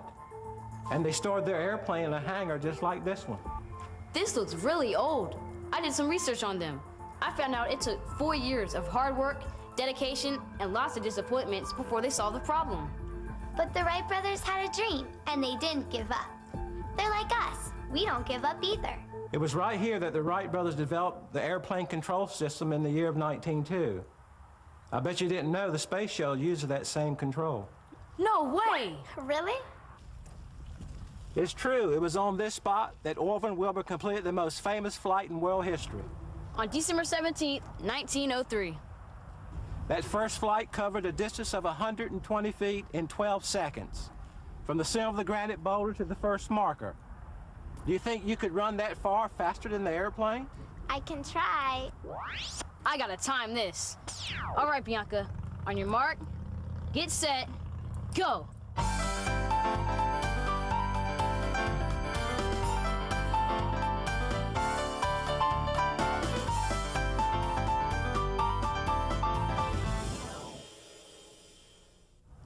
I can't believe you did it in 9 seconds. That's faster than the first flight. Supergirl, faster than an airplane. This is great. Thanks, Ranger Collins. We appreciate all your help. Yeah, thanks. Okay. Bye. Bye. December 17th, 1903. That was quite a day. Orville, I was wondering, you think these young people would like to help us fly our 1902 glider? Oh, I don't know. What do you think? Would you like to help us? Do you mean it? Is this for real? Who cares? Let's go.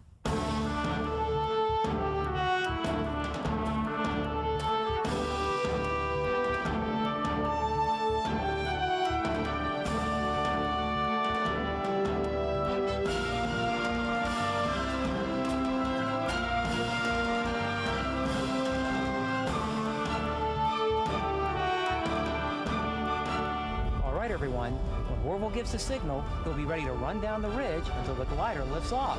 Understand? Let's go.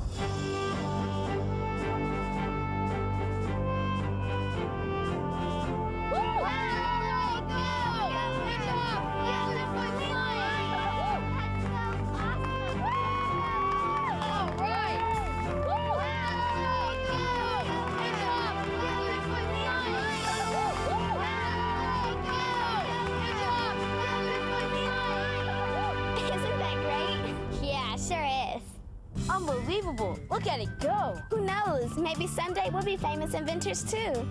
I think they believe me now. Sometimes you just have to stick to what you believe in. Okay, guys, we believe Jacob. I can't believe it. I actually saw Wilbur and Orville Wright with my own eyes. Hey guys, KSN is on with the names of the winners. Who knows? Maybe we'll be added to the list of famous inventors, just like Orville and Wilbur Wright. Okay, they're making the announcement. Are we the winners? What happened? The TV turned off. Oh well, sometimes, just like Orville and Wilbur Wright, great inventors have to wait a while before they get recognized. Catch you later. All right, that's a wrap. That's good. All right. Yeah. Oh my God, someone's too hard to take one more day. Oh, my training. Yes, get a hernia. Yeah, we can train right on the shelf.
Coming up on this edition of Out of the Blue from Middle Tennessee State University. Looking for a scholarship? Apply to MTSU by December 1st, and if you meet the criteria, you could qualify for a guaranteed academic scholarship. Tony Strode from our undergraduate recruiting office gives us all the details. Dr. Sam Zaza of the Jones College of Business is a leader, not only in information technology, but the importance of diversity, equity, and inclusion in helping Nashville fill its tech jobs. She shares her insights and ideas. And remember this major at MTSU, Child Development and Family Studies. Dr. Rebecca Oldham talks to us about how it's a great fit for students interested in what individuals and families need to find for wellness across the life space. I'm Andrew Ottman, and this is Out of the Blue.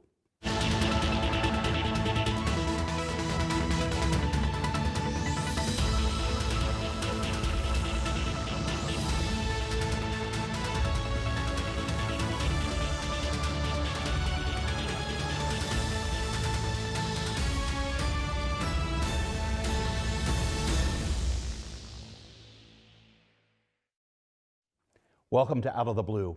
I'm Andrew Ottman. Looking for a scholarship? Well, you need to apply to MTSU by December 1st. If you're an incoming freshman and you meet our criteria, you may qualify for a guaranteed academic scholarship. Tony Strode from our undergraduate recruiting office gives us all the details. Tony, welcome back to the show. Hey, thank you for having me, Andrew. You know, when it gets this time of year, all we say is December 1 deadline, December 1 deadline. It's on billboards, it's on our website, December 1 deadline. So why is December 1 so important to an incoming freshman at MTSU? Yeah. So that date's very important if you want a guaranteed scholarship. And we all know that we have so many great qualified students who are applying to MTSU. So we want to make sure that they apply by December 1st so we can get their application processed, get them admitted, and then we can award them a scholarship. Our scholarship deadline's December 1st. We have so many awesome scholarships for students.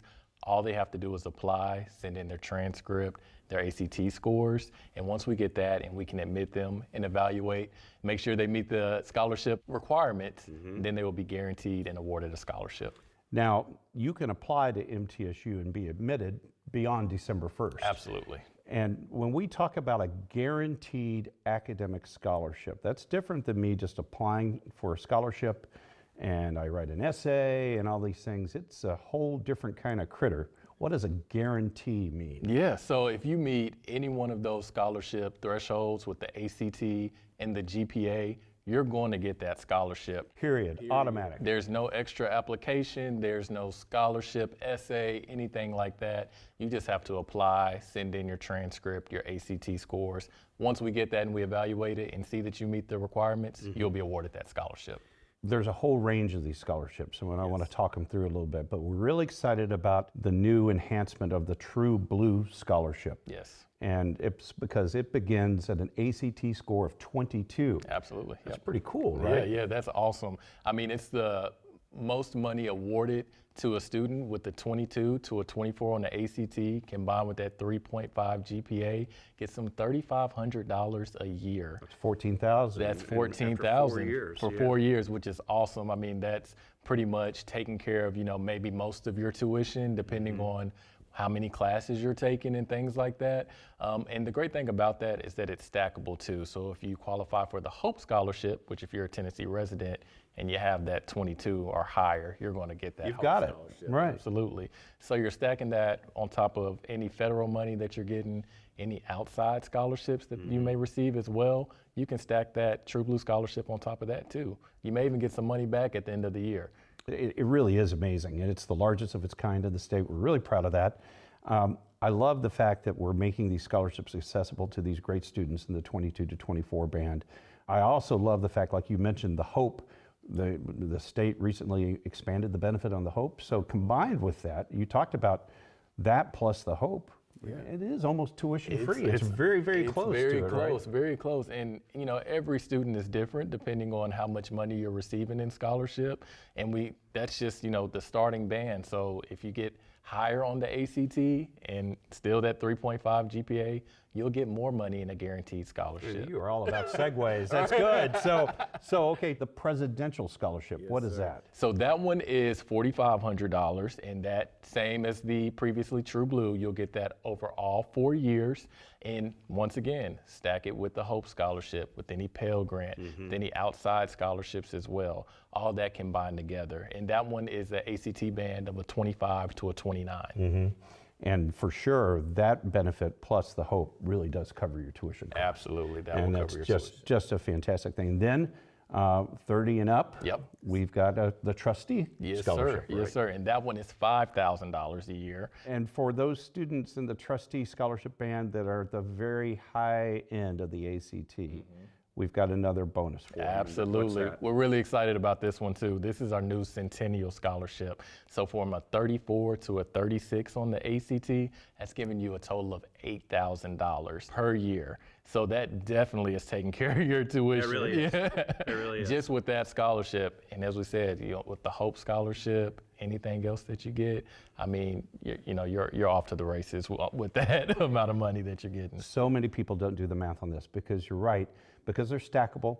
There's also other scholarships you can get from private sources, foundations, and things like that. But stacking on top of all that, suddenly you've got enough that covers your tuition. Then you can start chipping into like room and board. Yeah. And then you start chipping into money in your pocket after the semester is over. Absolutely. I know several great students who have managed their scholarship budgets such that when they leave with money in their pocket to go into the real world. Absolutely. And I don't think enough people talk about that. No, I mean, I don't think they do either. And then just being able to graduate debt-free. Right. I know here at MTSU, we already have students graduating with very low debt, but even just getting out of, your bachelor's degree with no debt and actually making money, being paid to go to college, I mean, you can't get any better than that here. Tony, there's so many scenarios where you can go to MTSU for tuition free. Where can I find out about this? Yeah, so if you just go to our website, mtsu.edu/mtfree, it will take you to that webpage, and you'll see so many different, like you said, scenarios where students can qualify to be tuition free. And then you'll see how you can actually get money back. Well, Tony, you and your team do a fantastic job of welcoming these students to campus, the outreach throughout the state of Tennessee, and plus Alabama, Kentucky, Georgia. I mean, we are just all over. Absolutely, yeah. And that's just a few. We're national. We get applications from all over the country and international too. So we're excited about it. Tony, thanks for all you do. Yeah, thank you. And we'll be right back. I am True Blue. As a member of this diverse community, I am a valuable contributor to its progress and success. I am engaged in the life of this community. I'm a recipient and a giver. I am a listener and a speaker. I am honest in word and deed. I'm committed to reason, not violence. I am a learner. Now and forever. I am a Blue Raider. I am a Blue Raider. I am a Blue Raider.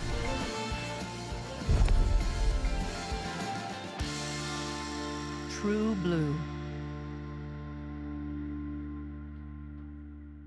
Do you want more from your college experience? At Middle Tennessee State University, that's exactly what you get. More majors, more opportunities, more guaranteed scholarships. Up to $32,000 over 4 years. MTSU, Tennessee's University of Opportunities.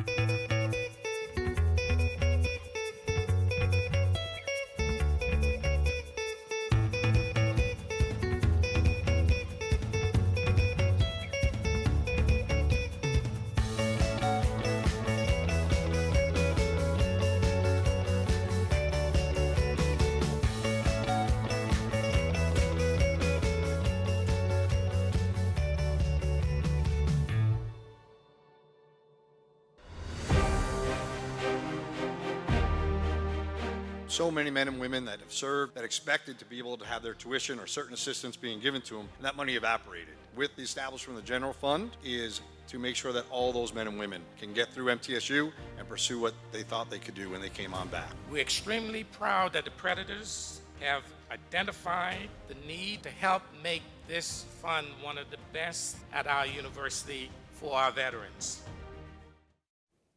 Welcome back to Out of the Blue. I'm Andrew Ottman. Dr. Sam Zaza of the Jones College of Business is a leader, not only in information technology, but also the importance of diversity, equity, and inclusion in helping Nashville fill its tech jobs. She joins us to share her ideas and insights. Sam, welcome to the show.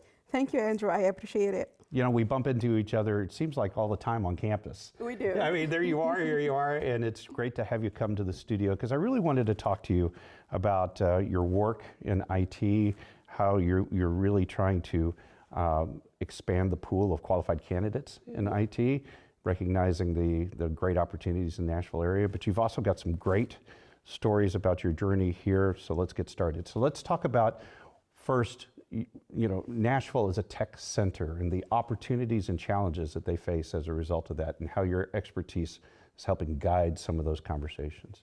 Of course. So Nashville is booming. Everybody want to come to Nashville. But there is one issue that you hear a lot from organizations and companies, that they're not able to find IT talent. Mm-hmm. So to counter that, I feel we need to prepare the workforce early on, starting from our students. One part of that is to provide study abroad programs for them, to expose them to that international aspect, to see other perspective, other subjects, other point of view. And actually, we did one of that. We internationalized a course where we did a joint course with a university in Brazil, and then we did a joint project, me and my colleague. Actually, it was his course. So we did a joint project with them where our students will do the same project with Brazilian students. And then at the end of that course, we elected 4 students to go actually to Brazil to meet their counterparts. And then we did a paper about what we did, that internationalization, and we presented at a conference. Such a great priority at our university about study abroad and international opportunities. Dr. Robert Summers, who I know is one of your colleagues, our Vice Provost for International Affairs, such an advocate for those things. Why is it important, in your perspective, from the IT perspective, for internationalization? How does that help prepare a better prepared candidate? I think it is important because for over the last 40 years or 45 years, all the research indicated that there is an IT shortage. Mm-hmm. So for 40 years till now, we were not able to solve this. Mm-hmm. A ton of research has been done. But nowadays, DEI, diversity, equity, and inclusion, is a big thing for employees, specifically for IT professionals. They want to be hired, yes, but also they want to be included in the culture of the organization. Right. So one thing that I advise organizations and companies is to have their environment as inclusive as possible. There are a lot of remedies to create such environment, but this is one way of really attracting IT talent. Mm-hmm. We as higher education institutions, we are doing our part of trying to internationalize our courses, to expose our students to that aspect, to tell them that, hey, listen, there are other people who are also in the same domain. So having that exposure to other people will help them build that skill to really be cognizant of other people, other culture, other beliefs, and all of that. So this is key, actually, because if you look now, employees before COVID are different than the people after COVID. COVID changed people. Employees and IT professionals are thinking about their priorities. Yes, they want a good pay, they want a job, but they want quality of life too. And inclusion and diversity and equity actually help. While diversity is something that you can see and you can easily report it, inclusion is invisible. So unless you make dedicated practices and policies and intentional practices to make the perception of inclusion at your company visible and understood and well communicated among employees, it's going to be hard for organizations to really retain, not just hire, to retain the IT talent that they have. We talked off camera briefly, and you talked about, yes, there's a lot of IT vacancies in the Nashville market. And it's easy to think, well, gosh, that means folks are just going to rush to fill those jobs. but there's such a competition for that talent, that experience. And one of the points you made to me about the international studies is that that helps give some of our students that might be just entering into that job market at least a little bit of a boost up from a resume standpoint and a perspective standpoint that might allow them to compete against someone that maybe had a little bit more time and grade and job. Correct. So one thing is that I do believe that I encourage every student to take study abroad. Because if I'm an employer and I have the same CV, but I see somebody who really took a step outside the US to meet other people and spend some time in an educational setting as an employer, I'll choose that person because I know that person dealt with uncharted water for that person and he was able to gain something. That is something very essential in today's industry, today's market, that students need to have, and also fresh graduates need to have that international aspect and experience. Now, while organizations are really looking for IT talent, they always ask for at least like 3 years of experience. I encourage students to do the internship, but also to add that international aspect to their resume. It really helps. Professor, thank you for coming on the show, and thank you and congratulations for all you're doing for our students in our university. Thank you, it's a pleasure, thank you. And we'll be right back. Do you want more from your college experience? At Middle Tennessee State University, that's exactly what you get. More majors, more opportunities, more guaranteed scholarships. Up to $32,000 over 4 years. MTSU, Tennessee's University of Opportunities.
So many men and women that have served, that expected to be able to have their tuition or certain assistance being given to them, and that money evaporated. With the establishment of the general fund is to make sure that all those men and women can get through MTSU and pursue what they thought they could do when they came on back. We're extremely proud that the Predators have identified the need to help make this fund one of the best at our university for our veterans. Do you want more from your college experience? At Middle Tennessee State University, that's exactly what you get. More majors, more opportunities, more guaranteed scholarships. Up to $32,000 over 4 years. MTSU, Tennessee's University of Opportunities. Welcome back to Out of the Blue. I'm Andrew Ottman. Remember this major at MTSU, Child Development and Family Studies. Dr. Rebecca Oldham joins us to talk about how this is a great fit for students interested in what individuals and families need to do to find wellness across the life space. Rebecca, welcome to the show. Thanks for having me. I'm glad to be here. It's an honor to have you here. We talked a little bit before you came on. Context, and that's where family studies come in.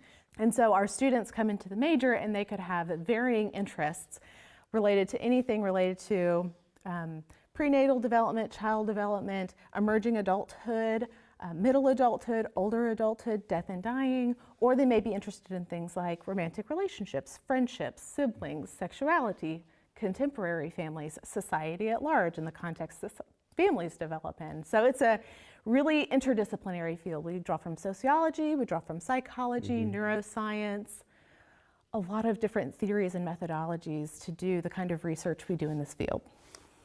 So when folks learn about this, I guess one of the reasons you call it a discovery is that not a lot of people know. They may be interested in this, but they may not just be aware that there's a program that can get to this. And that must be a fun kind of discovery conversation with them as well. Right. So we normally engage with the STAR program where they bring students to campus, usually first-year students to campus early, and they have a panel of different majors on campus that students may not know about coming into college. They know about psychology, they may know about sociology, and they say, I want to be a counselor, so I'm going to do psychology. They may say, I want to work with kids, so I guess I'll do early childhood education. But a lot of our students, when they come to us, they say, you know, I started in psychology and the classes, I just noticed I really gravitated toward classes about communication or about child development. Or maybe I was an early education major and I realized I didn't want to be a teacher, but I do want to work with kids. And so in that process and talking with their advisors, they usually find us toward the end of their sophomore year, the beginning of their junior year, and we're trying to work their classes in. So what we'd really like is to increase our presence on campus so that students find us earlier in the process, because when they do come to us, they love it there. Right. They feel a sense of belonging. They feel like this is where I should have been all along. Our classes are super interesting, and it's about things that are relevant to really all of our lives. When we chatted a little bit, we talked about some aspects of your program that you're very proud of, and one of which was support and belonging. Can you give me that kind of nutshell of that? Yes. So I like to say that we have some of the best students on campus because our students care so much about people, and a major value and ethic that we have in our discipline is just that people matter. People matter a lot. So we have students who care about people, and we have faculty who care about students. And so we practice that ethic in our classroom. We know all of our students by name. We're following what they're doing. We're checking in on their well-being and saying like, hey, I noticed that you seem to be struggling. Is anything going on? Do you need more support? Do you need more resources? And we also create classroom environments where students get to interact with one another a lot. And so they create social networks in the program that help them feel like they belong and feel like they find a home in our program that goes beyond just being a student in a classroom, but being seen as a whole person. And that's something that we're really proud of in our program, and something that our students comment on a lot when they come become CDFS majors after a few years. It seems like there are a lot of opportunities in the job market for the skills that you teach, but what are some of the jobs that you're familiar that your graduates have gone on to? Right, so I think first I want to say that there's a very common misconception. I think because right now the name of our particular program is child development and family studies, like people kind of forget the family studies and they say, oh, these people just must want to work in daycares. And certainly some of them do, but one of the challenges that our majors face is realizing when they get into our program is the absolute wide range of diverse work environments and types of jobs they can have after just a BS in this degree. So, like I said, they may work with children, but they can also work in any kind of environment, profit or nonprofit, government agencies, private companies, where they are serving families or individuals in terms of their wellness in some way. So we see people go on to work in assisted living facilities. We see people do community education in nonprofits. They may work in child and foster care systems. They may work with people who experience trauma and abuse. A lot of our students are really interested in helping specific populations. So people who have disabilities is another really popular group that our students enjoy working with. They may even work in the medical system, like hospital systems. A child life specialist is someone who works with children who have chronic illness just to improve their quality of life in the hospital and to work with their families. So that's a good application of this major. So the types of spaces they can work in is very, very diverse. And there are also lots of different graduate school options afterward, but you don't even need to go to graduate school to be able to find gainful employment in this field. All right, we want everybody to remember child development and family studies. That's right. Look going into the university. That's right. Don't discover us after you've been here. Find it going in. Find it going in. Yeah. Professor, thanks for sharing all this with us. Thank you. I've been so happy to talk about our program. We really love what we do, and we really love our students, and we just want more people to find the joy of being a CDFS major sooner. And it shows. Thank you. Thank you. And this does wrap up this edition of Out of the Blue. A reminder, you can find news about the campus 24 hours a day by going to our website, mtsunews.com. You can also find additional special content on our social platforms, Twitter, Facebook, Instagram, and TikTok. Broadcasting from the Center for Educational Media, I'm Andrew Ottman. Stay safe, stay on course, and remain true blue.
What if you could touch a killer whale? What would it feel like? What if it were possible to build a trusting relationship with the world's top ocean predator, toothed and powerful? What if you could connect in a way that you never imagined? Swim skin to skin, let it launch you 50 feet into the air, or place you gently on a ledge? What if you found out how important killer whales are to the ocean, other animals, even us? What if you discovered really simple things that you can do every day to help make sure that this incredible species never disappears from our planet? What if?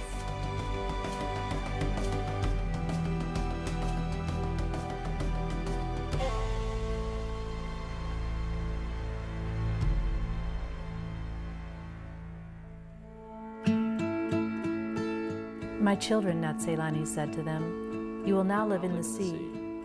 Eat anything in the water, but never bother people. Don't bite them. If you see a man and he says to you, help me, killer whale, You must help him. Then he will give you something.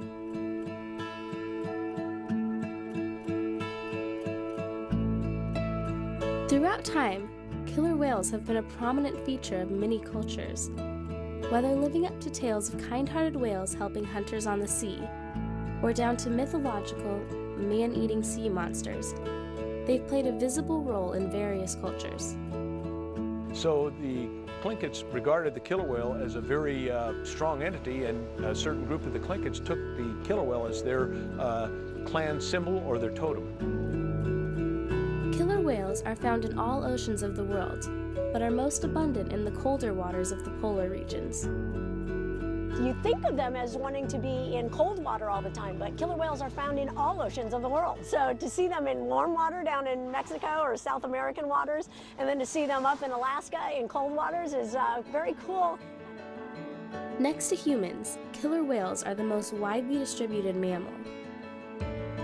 Dolphins, porpoises, and whales are grouped together in the scientific order Cetacea. Cetacea comes from katos, the Greek word for whale. Killer whales belong to the toothed whales or suborder Odontoceti, and are the largest member of the dolphin family, Delphinidae. A key characteristic that this family of cetaceans share is having teeth that are cone-shaped. Orca is the Latin word meaning barrel-shaped. Oh my gosh, I can't tell you how exhilarating that was. It was a little scary though, too. You know, I'm sitting there in the kayak and all of a sudden I've got like 20 killer whales around me. They were going underneath me. The water's so clear up there, you know, I'd look down and I'd see them right there next to me looking at me. Big eye go by. And then I was a little worried. Yeah, I was a little worried, but it was just absolutely incredible. Most of us will never get this close to a killer whale. Still, many of us feel a connection to them. We want to find out more about them and how they've managed to survive since prehistoric times in some of the world's most extreme conditions. We've learned a lot about killer whales by studying them in the wild and through research and care in zoological parks and aquariums. But we've only just begun to scratch the surface. Seeing killer whales in the wild is just amazing. It's really awe-inspiring to see these whales break the surface in unison and to see a calf come over and play with your boat. Gained a great deal of respect for their size and their power.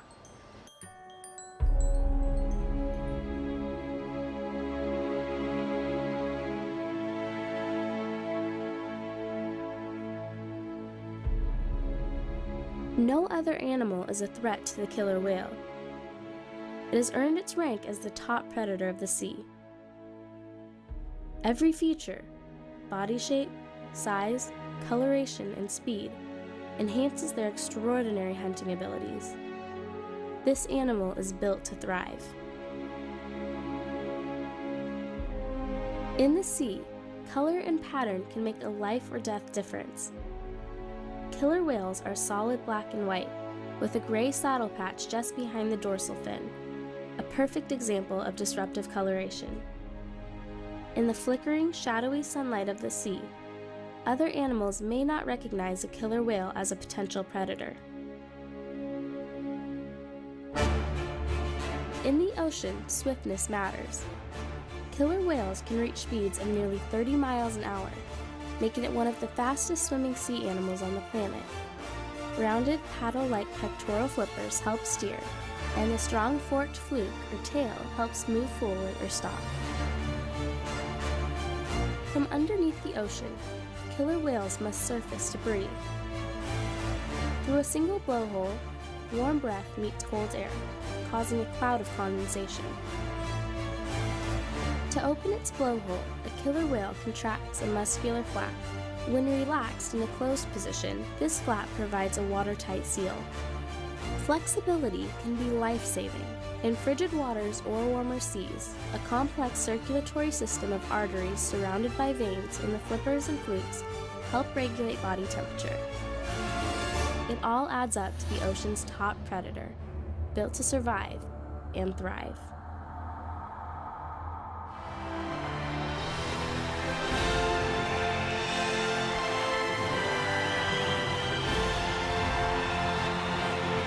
How do you think a killer whale got its name? There's no other prey that will eat it. They kill sharks. Because it kills its food. Because it's a predator? Fishermen were scared of them. It eats fish. Doesn't it eat seals or something? No one messes with it. It's like the ultimate predator, so. It's the biggest one of the family, so it's the main one, so it kills all the other animals. Can't imagine, but they are so friendly.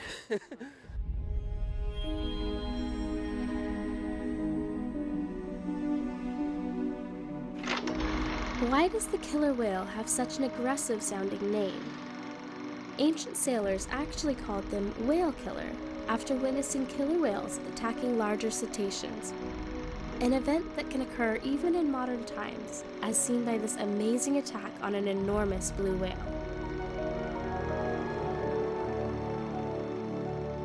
Being opportunistic hunters, their diets vary from one region to another. Mostly, they eat fishes, squids, and marine mammals, like seals. Their attack strategies include cooperative hunting, stalking and ambushing, and pursuing prey. They swallow their food whole, or if it's too big to eat in one piece, they tear it into large chunks. With several strategic options, it's safe to say the killer whale's hunting is calculated, complex, and very successful.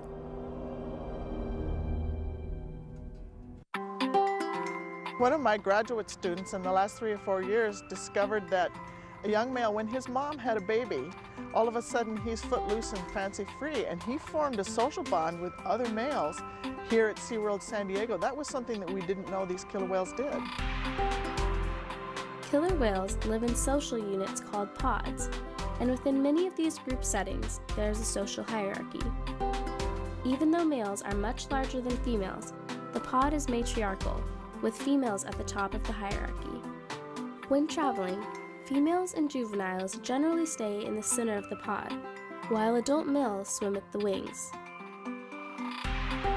Killer whales are very social and may connect with other whales through a range of communications. We don't call it a language, but we do see dialects in killer whales, and in fact, they're very special that way. If you, for example, travel to the south, you may pick up a southern accent if you're there for too long. But if you move somewhere else in the world, you may develop a new accent based on who you're hanging out with. We call that dialects in killer whales. In addition to vocalizations, killer whales have other behaviors that may serve a variety of purposes. A breach might scratch an itch. Spy hopping might give a look above the water surface, or be a way of communicating with others. Killer whales are among the most curious of cetaceans, with a tendency to play, to manipulate objects, or join in the fun wherever it's happening. Is it possible that the whale connection could reach beyond the pod?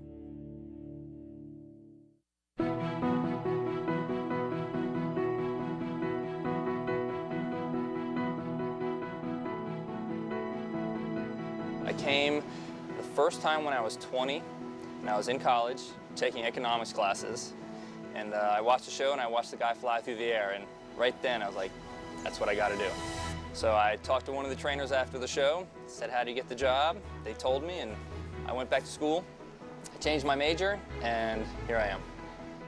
The babies, they're usually the most challenging. They're so rambunctious and very playful and have the shortest attention span. So they definitely could keep you on your toes and teach you a lot of things of how to work with them. I'll be talking with the guests or just make eye contact across the pool, and you can see that look in their eye, and you know that it's hit them just like it hit me so many years before. And it's amazing. You don't know if you're going to be maybe inspiring that child to become an animal trainer or maybe follow another dream in their life. I cannot believe I'm 50 feet in the air on top of a killer whale. Like, who does that? I get to swim with killer whales, and I get to train them, and I get to interact with them. It's a wonderful thing.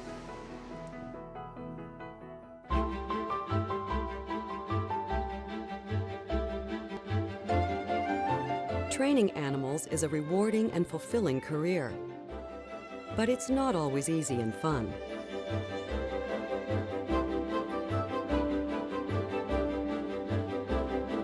It takes hard work and dedication.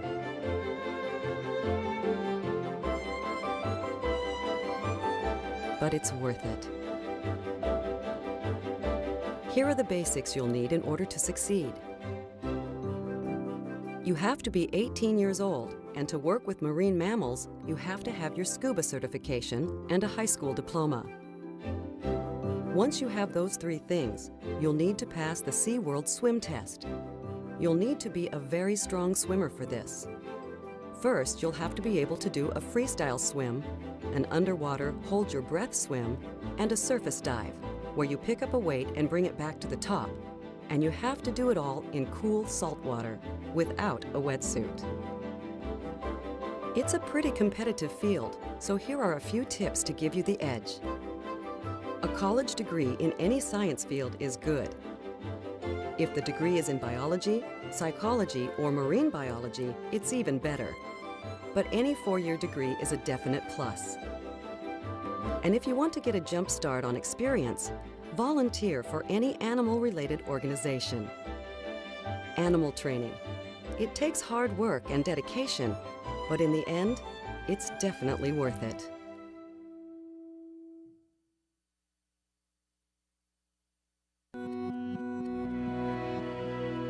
They're pretty neat and they can swim really good.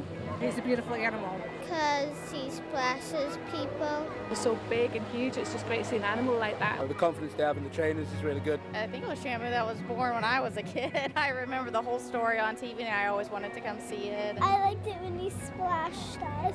They're really funny and they get you wet.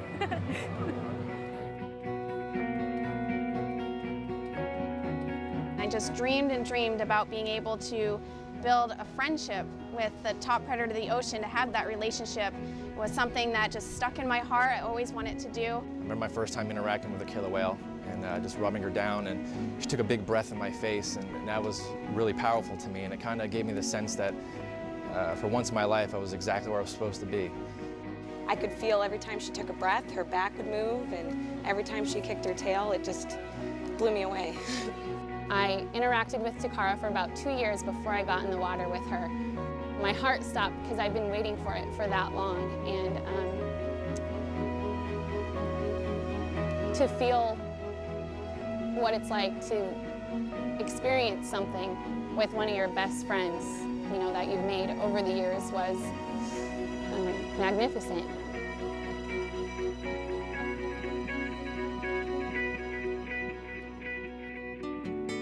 The human connection with killer whales can be a powerful bond. This close connection has taught us a lot. So much of what we've learned about these animals has come from observing and interacting with them in human care. At SeaWorld parks, animals are always asked to perform a behavior, and their willingness to respond is up to them. So, you can understand how important the trainer relationship is with the whale. Trust is key to this relationship. We see the results of that relationship in the shows, but training also helps maintain good health. Whale training is extremely important because we rely on the training to conduct a medical exam, and without that training, or husbandry training that we call it, for doing basic procedures that we look for general health parameters. Without those behaviors, it'd be hard to get to the animal. When a killer whale voluntarily presents itself, a variety of tasks can be performed. Every 2 to 4 weeks, trainers take measurements on each whale, including body length, girth at several points, and dimensions of the flippers, flukes, and dorsal fin.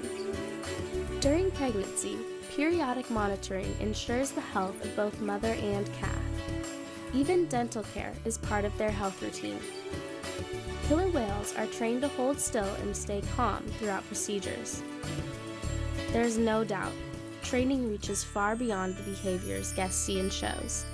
Training also helps ensure safety, health, and well-being.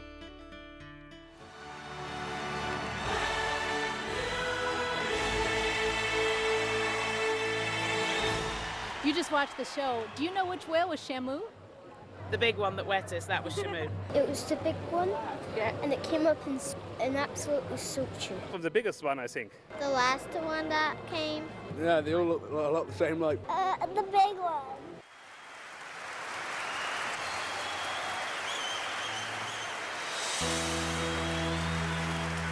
SeaWorld's Shamu is the most recognizable killer whale in the world, allowing all ages to get as close as possible to this amazing species. But who exactly is Shamu? Shamu's legacy began when a large male killer whale was accidentally caught in fishing nets in British Columbia. The whale was named Namu after a nearby fishing port and was moved to Seattle to be the first killer whale publicly displayed in the Pacific Northwest.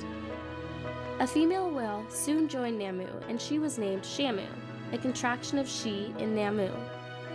Shamu became the first killer whale to travel by plane when she was moved to SeaWorld in San Diego. We continue to honor Shamu's name in our daily presentations. Whether it's learning from Shamu, people that work directly with killer whales, or by observing them in the wild, our connection to killer whales is unquestionably strong. The connection with a killer whale is unlike probably any other animal that I've ever worked with. And a vital link to their survival.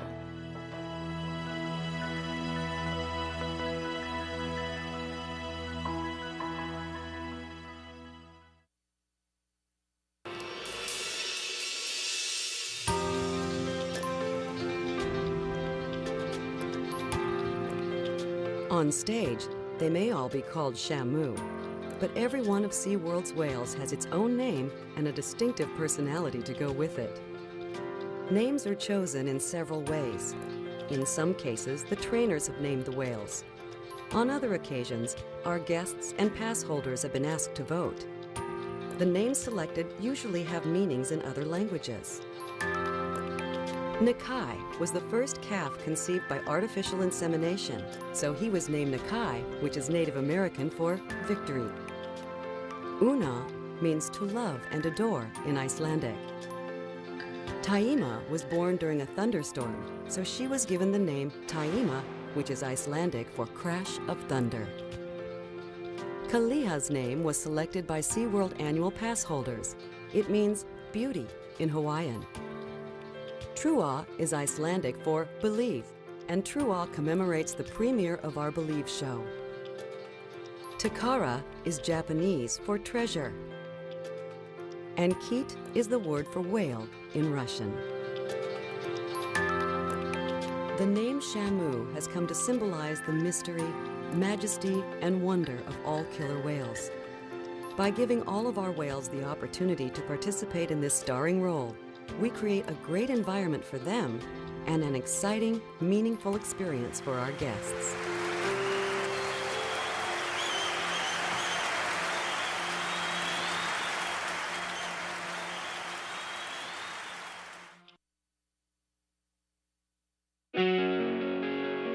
Field research is very inspirational, it's very exciting, it's something that I think being out there in the field, it packs you in a way that you just can't feel when you're sitting at home watching it on TV. Every living creature has a story. They eat, breathe, grow, communicate? It's no different with the killer whales. Simply by being here, they have so much to tell us. All we have to do is pay attention. Though there are advantages to observing killer whales in the wild, in the protected setting of a marine zoological park, we're able to study them on a more consistent and intensive basis. We can't really track them and follow them as individuals very well in the wild, but we can certainly see how they develop their dialect here under controlled conditions at SeaWorld and learn who they learn from, what kind of social interactions they have with other individuals to promote that, and maybe develop hypotheses about how we can help them in the wild. Through Dr. Bowles and similar researchers, we've learned a tremendous amount about killer whales. We know they're capable of performing some very complex tasks. They learn different things at different rates, and, like people, there can be huge variations among individual animals of the same species. What Hub SeaWorld Research Institute is learning from whales at SeaWorld translates into crucial information for whales in the ocean. We do research in 4 major topic areas: aquaculture, large-scale ecology, ocean health, and then finally there's my topic area, which is bioacoustics. We're trying to study how human-made noise, for example, interacts with animals in the wild, and also to understand the basic biology of their communication. The more we understand how killer whales communicate and how noise impacts them, the more information we have that can potentially help protect whales in the wild.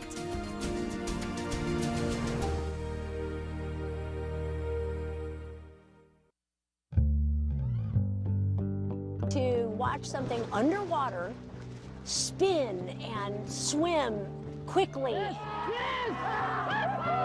We were all just holding our breath. We watched the delivery of the birth. We watched the mother assist the calf to the surface for that first breath, and it was just a magic moment.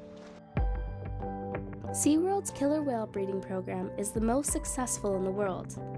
Data gathered over the decades has given valuable insight into reproduction, calf development, and special needs during pregnancy and following birth.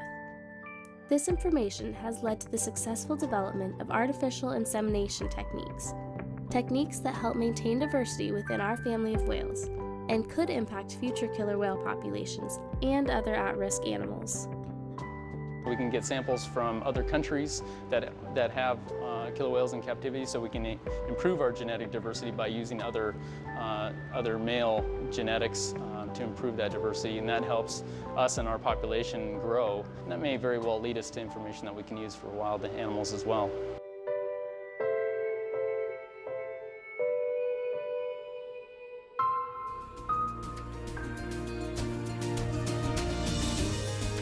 Researchers around the world continue to gather and share information on killer whales. But so much about these fascinating animals is still a mystery, a story that will continue to unfold for generations to come.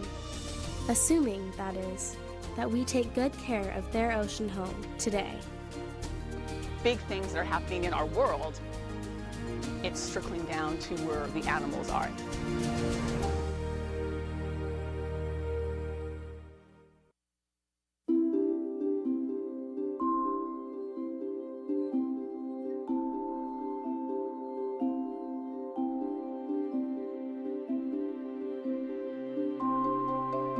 Maybe it was part magic and part miracle when in September 1985, the first killer whale was successfully bred, born, and raised in a zoological park. The calf, named Kalina, thrived and became an adult and a significant member of the SeaWorld whale family.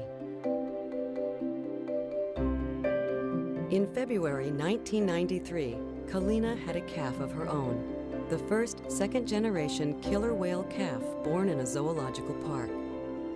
Since then, Kalina has given birth to 3 more calves in 1995, 1999, and 2004.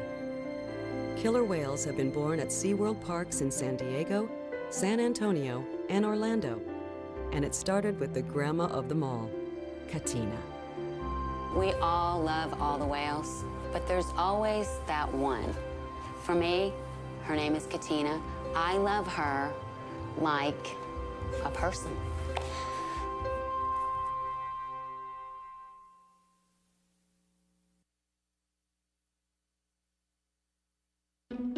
The killer whale is a top predator, and a top predator is affected by everything beneath it. A killer whale can feed on large fish or small mammals, but what do those things feed on? Smaller fish, little fish, plankton, krill.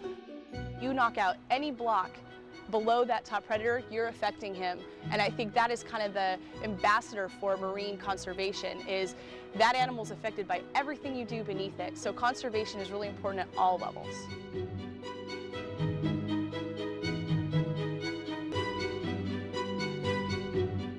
One drop in the ocean creates a ripple effect, reaching far beyond its origin. Although most killer whale populations are not endangered at the moment, scientists are concerned for their future, the ripple effect of damage done.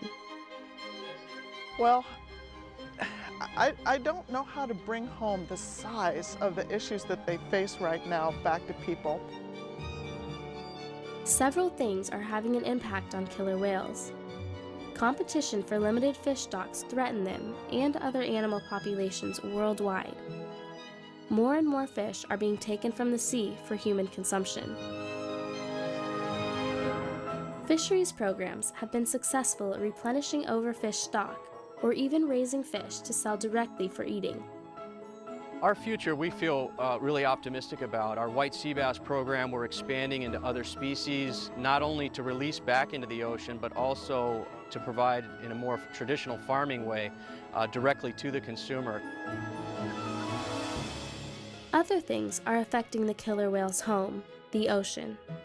They also have to deal with parasites and boats and people and pollution and, and climate warming and all that. So there's so many hurdles that they have to overcome to survive as a species. It can all have a ripple effect on the whales, the ocean, other animals, and on us, since we're all connected. There are so many decisions that we make every day that can make either a good difference or a bad difference to the survival of numerous species of animals. Pick up after yourself. Leave every place you visit cleaner than when you found it. Think twice before pouring chemicals or detergents down the drain. Please remember, everything eventually makes its way to the ocean. Be an informed consumer. Don't buy products made from threatened or endangered species. Choose foods that are as environmentally friendly and sustainable as possible. Learn, discover, question, explore all you can about animals and the world we share. Visit a zoo or aquarium. Read, ask, surf the web. Or better yet, take a hike, hit the beach, climb a mountain, or dive a reef. Then pass on what you've learned and get involved.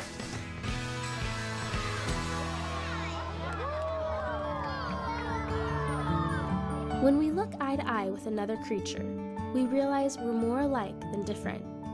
We all need clean air and water and a safe place to call home, a home we all share, Earth. We are all connected. We're all part of the ripple effect with killer whales, other wildlife, and their habitats. By watching this program, you have become that drop in the ocean.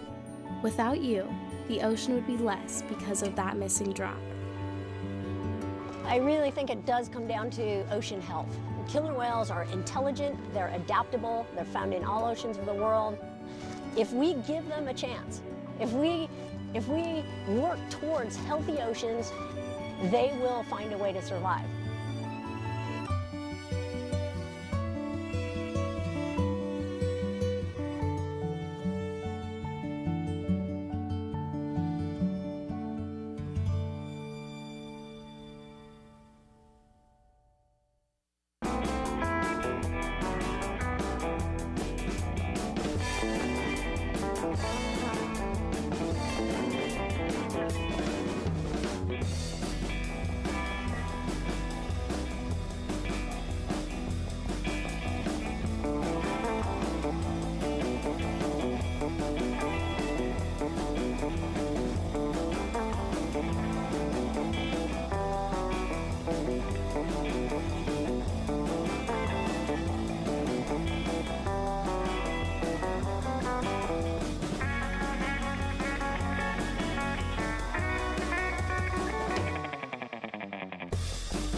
Good evening, everyone, and welcome to the Park and Recreation Advisory Committee meeting for October 17th, 2022. We do have a quorum, and I call this meeting to order. I need a motion and a second to approve the minutes from the last meeting. I make a motion to approve the minutes from the last meeting. I'll second it. I have a motion from Ms. Carol Haas and a second from Chuck Isabel. I wanted to call him Izzy. It's okay, a lot of people do. All in favor, say aye. Aye. All opposed? All right, we'll get right into it. We got the Goblins and the Goodies and Zombie Night and Movie Night, and then Miss Kathy has got us a full gig next Saturday, so we'll start out with Miss Kathy, and she can tell us all about what's going on. All right, so Saturday from 2 to 4 will be the Goblins and Goodies event at the park. We've got about 31 vendors signed up right now to have a booth. So that'll be from 2 to 4, and then starting at 5 o'clock, the Zombie Night with a dance-off. We'll have a DJ at the football field like we did last year. We are going to ask some of the board members if you want to judge the dance-off so we can determine who wins the first, second, and third. And then at 6 o'clock, we're going to do the Addams Family 2 movie, and the Senior Center will be there selling concessions. How many vendors did we have last year? I don't remember. We didn't have that many. A lot of the people said they didn't have enough staff. I think maybe 20 to 25 showed up. This year we have a little over 30. I think it's right at 31 right now. Are we doing political vendors this year? We do have political vendors, yes. And I have to give props to David from looking at the weather, as good a job as he did with the other events that we've been having. Saturday, David, is supposed to be phenomenal. Now, I hope I'm not jinxing us, but if the past has taught us anything with the weather being like that, I'm sure we're going to have an abundance of children. Mm-hmm. Well, I was going to pull up the weather this morning when I got to the shop, and I was instructed not to do so because we don't look at the weather on event weeks. It worked for OTF, so we're not going to look at the weather all week. We're just going to show up and play it by ear and see what happens. Well, you know, OTF and National Night Out, everything has been so far been great. I don't even think that it's supposed to be cold Saturday night for the movie. It's going to be cool, but it ain't going to be like cold. So, does anybody have any questions about Saturday? All right, so we'll move on to, as we do every year, Veterans Day, November the 11th. All right. The Veterans Day ceremony is November 11th at 11 a.m. at Veterans Park. Ross and Tabitha Howard and Pastor Randy Berg will be our 3 speakers this year at the event. And we have made the Facebook announcement to sell the flags for the field of flags. And then, of course, the bricks that are always on sale. So they still have time to get those to hopefully be delivered so we can have them on the wall by November 11th. The bricks for the memorial wall? Yes, correct. I saw something on Facebook where one of those was removed. It was a blank. Okay. Mm-hmm. Yeah. But those are always for sale? The bricks are always for sale, $35. We get a rush around Veterans Day trying to get the bricks on the wall. And then right around Veterans Day, about the month prior, we open the flags for sale. Okay, And those, because the comment on Facebook, somebody, I guess, only had thought that they were not selling anymore. Right. So they're always for sale. correct, they are. Okay. Is it just for veterans? It is just for veterans on the wall, correct. Okay. And we'll, Veterans of the United States military, United States veterans. will you guys be set up giving away your world-famous coffee, hot chocolate, and donuts? Oh, yes, at Veterans Day, we will. We'll have refreshments that morning as well. Okay. Any questions about that? And now we'll move on down to the Parade of Lights. Okay, Parade of Lights is the first Saturday of December, which is December 3rd.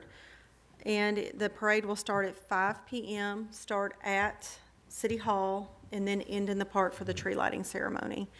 Chris Clark will be the Grand Marshal, and this year's theme is Fire Up the Holidays. And anybody that's happens to be watching this on YouTube that may not be familiar, who is Chris Clark? He Or you want me to answer that? was, I believe he was the prior interim fire chief. He was? Yeah, I he think was. interim was, but he was assistant and then interim, correct, before going to EMS in Rutherford County? Yeah, he was our fire became our chief. fire chief. Yeah. Oh, so he was actual, okay. He was our fire chief.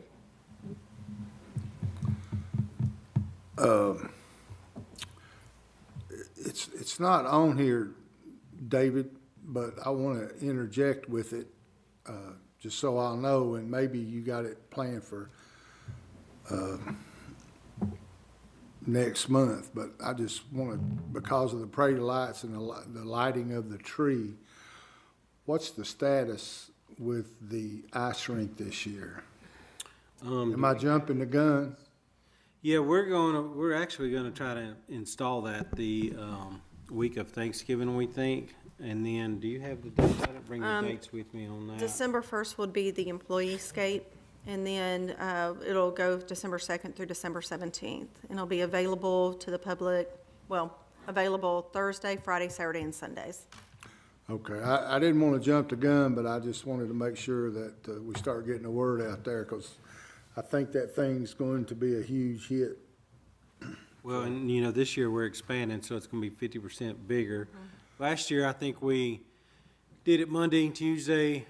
We didn't do it on Wednesday, Thursday, Friday, Saturday, and Sunday. And we found out that the Monday and Tuesday, we really weren't getting a whole lot of traffic.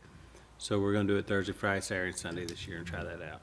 You're gonna open it up where people can sign up when they get there? Because I know we had talked about it before. In person. We're not going to Yeah. do the pre-registration like we did last year. Okay.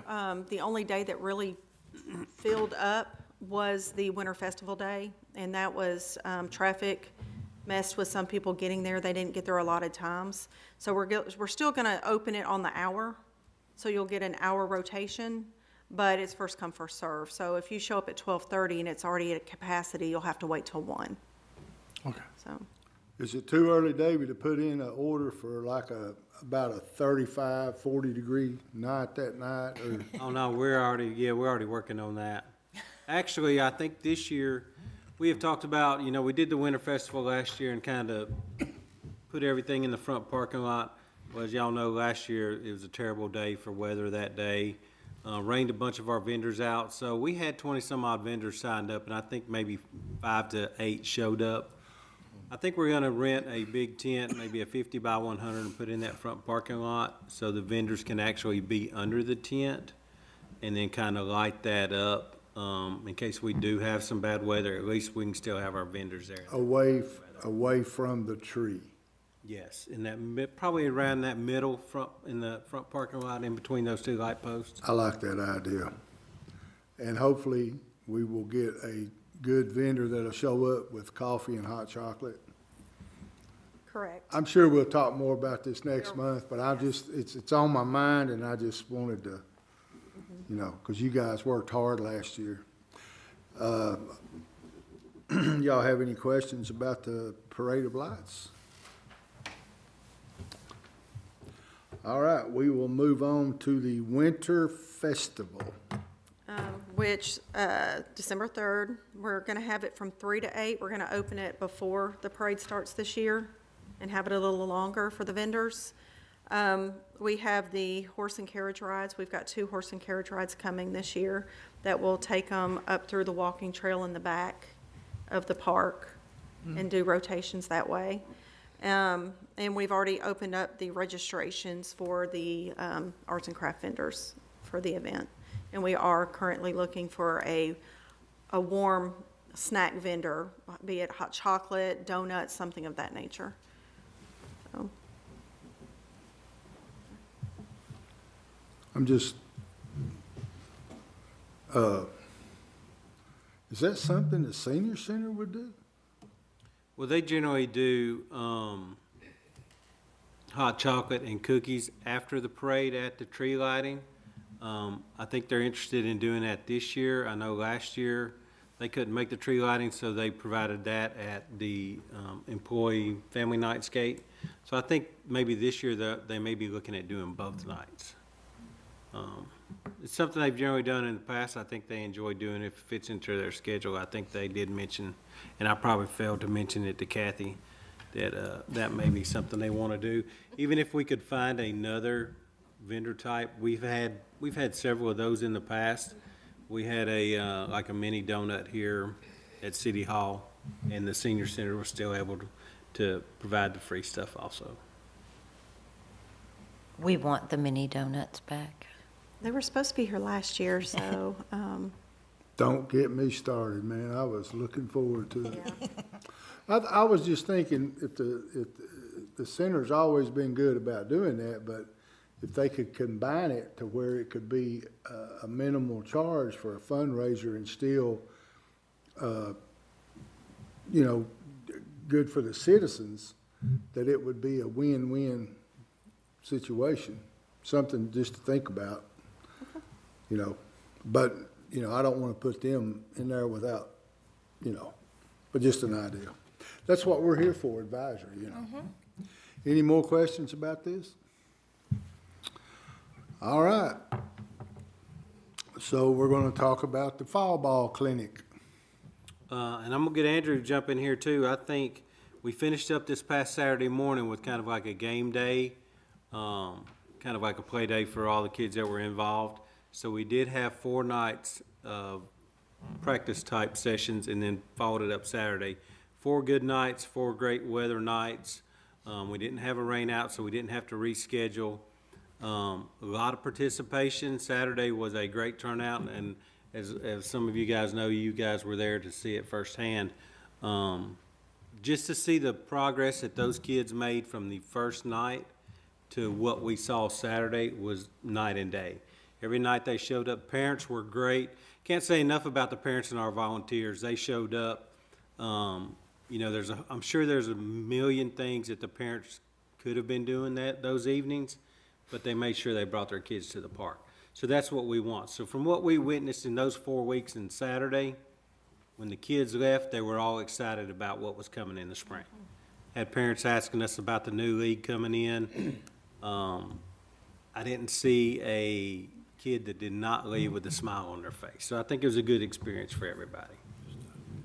Props go out to the coaches and volunteers, especially on the T-ball side, because I tried to do that for 2 nights, and I was like, I got to have a vacation.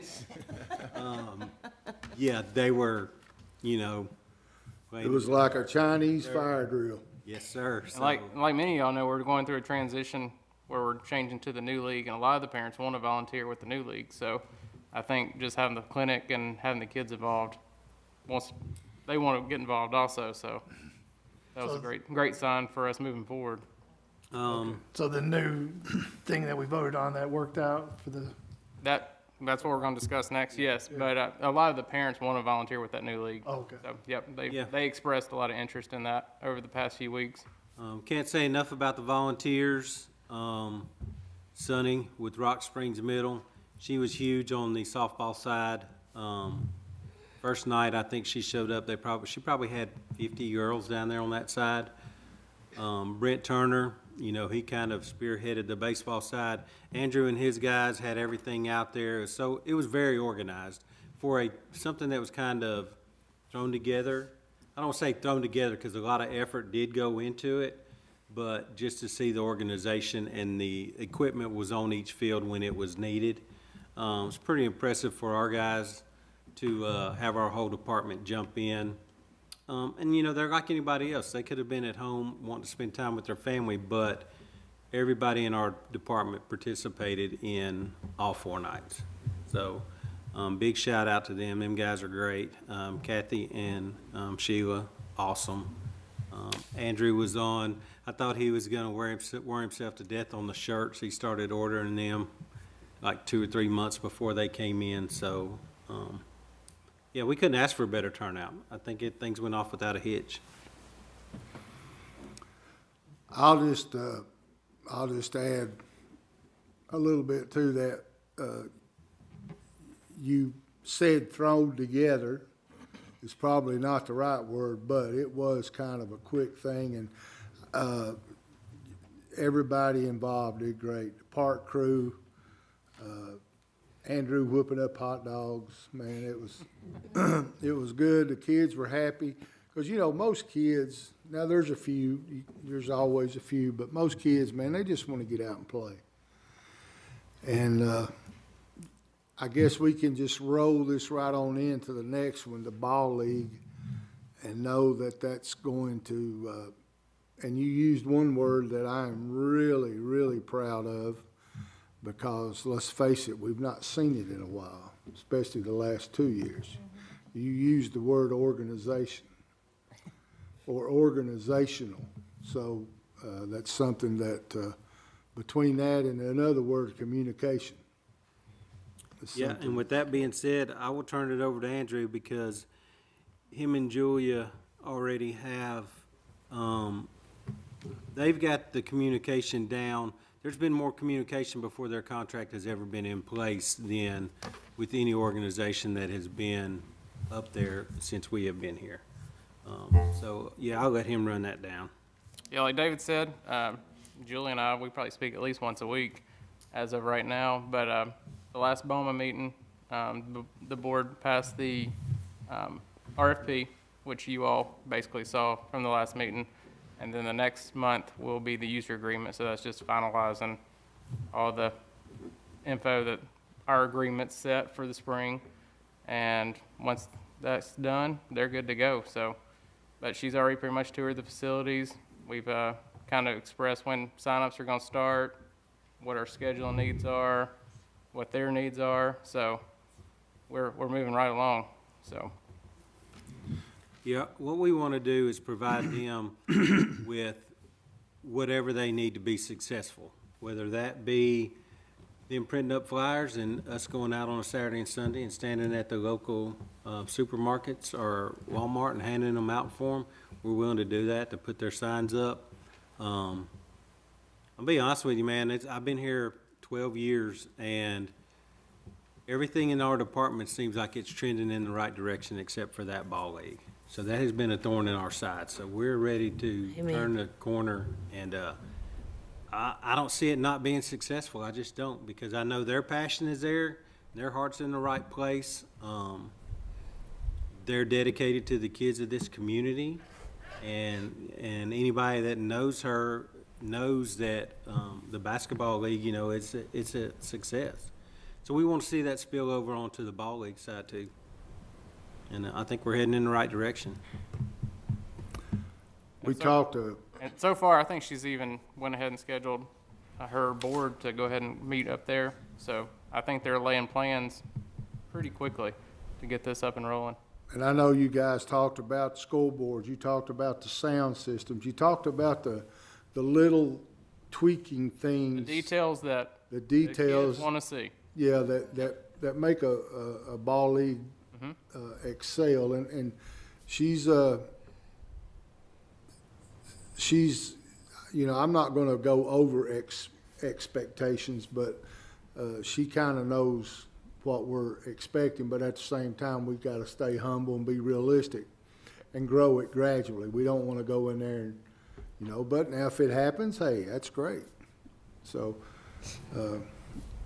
I'm excited. The board meeting with BOMA, once we do that, we can blow this thing out of the water and start talking about it. So. Yeah, and you've referenced the scoreboards and the stuff like that. We want to make sure when they come in that they're not scrambling to figure things out. We want to make sure everything's working for them, whether that be freezers, if we have to replace some freezers. So it may take an initial investment on the city side just to make sure that stuff is up and running, but we couldn't expect an organization to come in and repair that stuff for us. So that needs to be ready for them once they come in the door. They don't need a headache of figuring out, well, I got 2 fields over here the scoreboards don't work on, you know. As a parent, if you go to a game, you want to see the scoreboards working. So, I mean, that's our goal as a department. Andrew's on top of that. Like, he's already met with Julia over, like you said, the PA system and the scoreboard. So there's no doubt in my mind that they're going to have that up and running. Now, I'm not one to kind of live in the past, but I am curious about one thing. Well, I'm curious about a lot of things. But one thing, if it happens, who would handle it, or can we help? Can we go back to the days of where we used to get sponsors and hang their banner on the fence? Now, their user agreement, they are able to go out and solicit businesses and put up sponsorships and bring in revenue that way. So that any previous user agreement we've had has had that in there. That's just up to the organization. Now, I know that she's reached out, and I know she has parents that work at different companies here in LaVergne that she's already had them reach out to. So I do know that that is in motion right now. So, is that something that just Joe Public, us, whoever can, you know? You can, if there's people you think that would sponsor a ball league, I would definitely send them either to Julia's direction. I know Giles got 2 or 3 in his hip pocket. Well, you know, Land of Frost He used to does. be a big one. They give out, the money's there. It's just the organization that had it previously, you know, never reached out to them. When the city ran it, we had Land of Frost. I think when LBSA had it, maybe they had Land of Frost. So that organization's been around here. So there is some money out there waiting. It's just making the contacts. How do we or them determine the size of the banner, how much the banner costs to make, and where do you get them made at? We can get the banners made, whether we use Front Street Signs in Smyrna. I don't know if the vendor, like if, say it was Land of Frost, if they have stipulations, if it has to be a 3x5. I'm not sure. Kathy, do you know? Have you dealt with them? I don't know. I think we gave out sponsorship packages that they chose. and that might be something I need to discuss with her. Maybe her board puts in place of what a sponsorship package is, like a level, and then this is what you get for that level. That's how we did it when we had it with the city. So different size banners Yeah, so is a different size. let's just say it's $250, you get a 3x5 banner or something like that. Okay. Something. And Yeah, because I'm like everybody else. I think everybody on this board in the city, it's got kids, you guys. I think we're all gung-ho about this league, and we want it to excel. And if there's things that we can do that will help, because if I'm not mistaken, the more banners you get, the more donations you get, drives down the cost of the entry fee. And I know you all even talked about that, an early entry fee price as opposed to I think she's gonna have early sign-up registration, and then her registration prices vary based upon what division you are in for your age, so. All right, I'll be quiet. That money's out there. You know, like I think Land of Frost at one time, it may have been up to $10,000, 5 in the spring and 5 in the fall. As long as their name was on the back of a shirt or the front of a shirt, and you took the pictures and submitted it to them so they knew, you know. Oh, I It coached doesn't with cost a that. lot of money to put their name on a shirt. I coached then, I know, man. It that used to was do a great. lot to sponsor a complete team as long as their name was on it. But if you all know anybody that's looking to sponsor kids, I mean, definitely have them reach out to the front office at the park, and we can send their info to Julia and USL and have Yeah, and them. it doesn't have to be like you want to sponsor, you know, you're a $250 sponsor or $500. If you could, I don't know what she's got to sign up for a kid, but even $50 could go towards a kid, or, you know, say, I only have $75 here, I'm like to put this towards sponsoring a kid somewhere down the line. Do you all have, or does she have a template, some sort of? I would have to get with her on that. I don't think she does right now. I know, like I said, she was supposed to meet with her board this past Tuesday, but they had some scheduling conflicts. So I can touch base with her on that and see what they can discuss there on their meeting, and bring that back before you all, just to let you know next month. All right, well, it won't be long. It'll be here. They'll be doing sign-ups. Yeah, they have sign-ups scheduled for January and February, practices in March, and the games are right around the 1st of April. All right, any more questions about the ball league? Well, Does anybody, well, let's just do it this way. We'll start with Mr. Isabel. Chucky. Yep. I know him good enough now, I don't have to call him Charles. Only bill collectors call me that. Do you have anything to add to this meeting? No, I think it's been a good meeting. Commissioner Davis? So, we have some really good stuff coming up. I'm really excited about all of this. And also, every year, I'm excited to see how it's growing as well. But I also want to thank you all for all of your hard work. We help when we can, but you're pulling all the weight, and we want to thank you for everything. Ms. Carroll? Just to, follow up with Laura, thank you to the Parks and Rec Department, the whole group. I mean, y'all are awesome. You're personable to the community, and every event has more community participation. There's more people coming out, even from surrounding communities like Smyrna, Antioch, even Old Timers Festival. I talked to some people that came in from Murfreesboro. So the word's getting out that when LaVergne has an event, it's top A #1. So thank you all very much. And again, I look forward to the events coming up for the rest of the year, and then January 1st will be around the corner and we'll be starting it again. So thank you all. Mr. Giles? Yes, I live in the Brookside community in LaVergne, and one of our HOA guys came to me this week and asked about the park that they're building over there. So just want to know the city's involvement in the park and their what they like to do with it. They're very concerned over there about that park. The Brookside Park? Yes, sir. David? It is actually it's a TDOT grant, so we have to follow their steps that they put forward. So actually today, I think they just approved the minutes from the Planning Commission when we took it to the Planning Commission 3 months ago, I think. So, we got the grant, we are awarded the grant, but they did need that step added to their history, showing that we as a city did take it to the Planning Commission. So, I mean, it's set up over there. It's gonna be a walking trail. It's a play area, a swing area. Yep, it's gonna have a parking lot, maybe 10 or 12 parking spaces. Pavilion. It will have pavilion. And the walking trail should tie into the existing walking trail that is behind the houses now. Yeah. And then it's gonna have like a youth multi-purpose soccer. We call it a soccer field. It's like a U8 soccer field, but it's not gonna be lighted, so it's kind of just be a multi-purpose field. And that'll have a couple of benches. That'll be with that also. Okay. What's the time frame before opening? I think we have to use that money within 3 years. I would have to double check to see when the clock started on that. I think COVID threw everything behind, because this was actually started in 2020.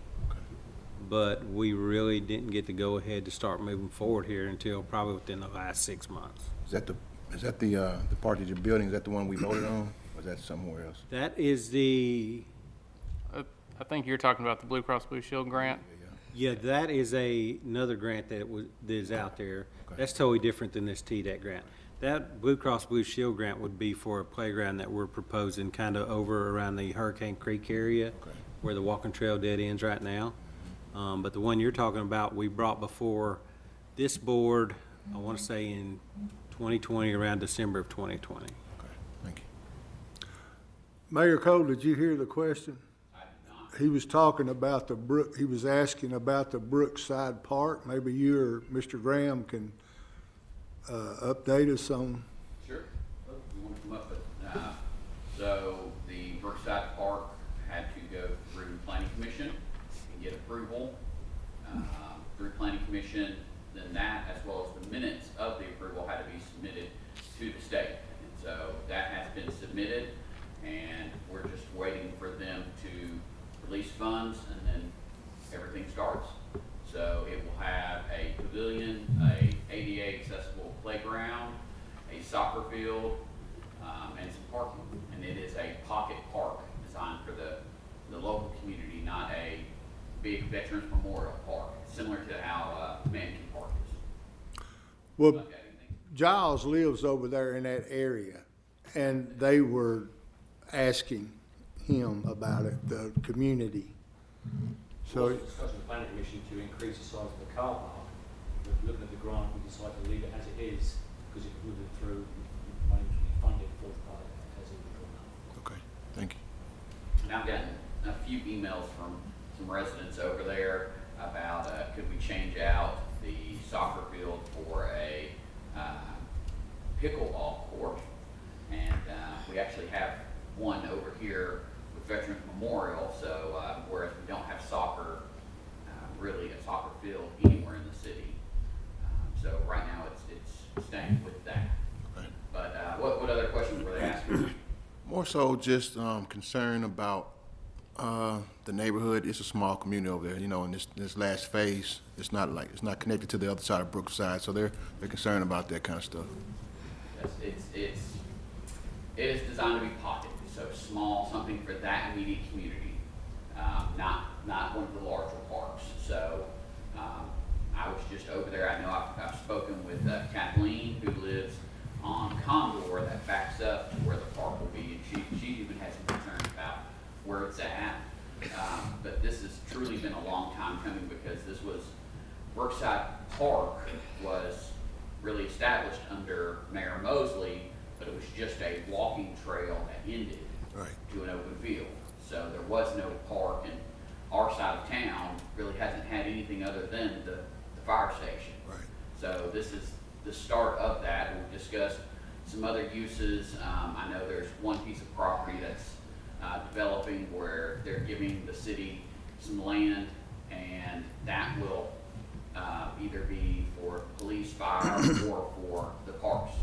And so, but it's moving towards these smaller pocket parks for localized communities, rather than just have something where you would see someone from over here, or let's say McFarland Point or the Ridge. They won't be driving over to this ideally.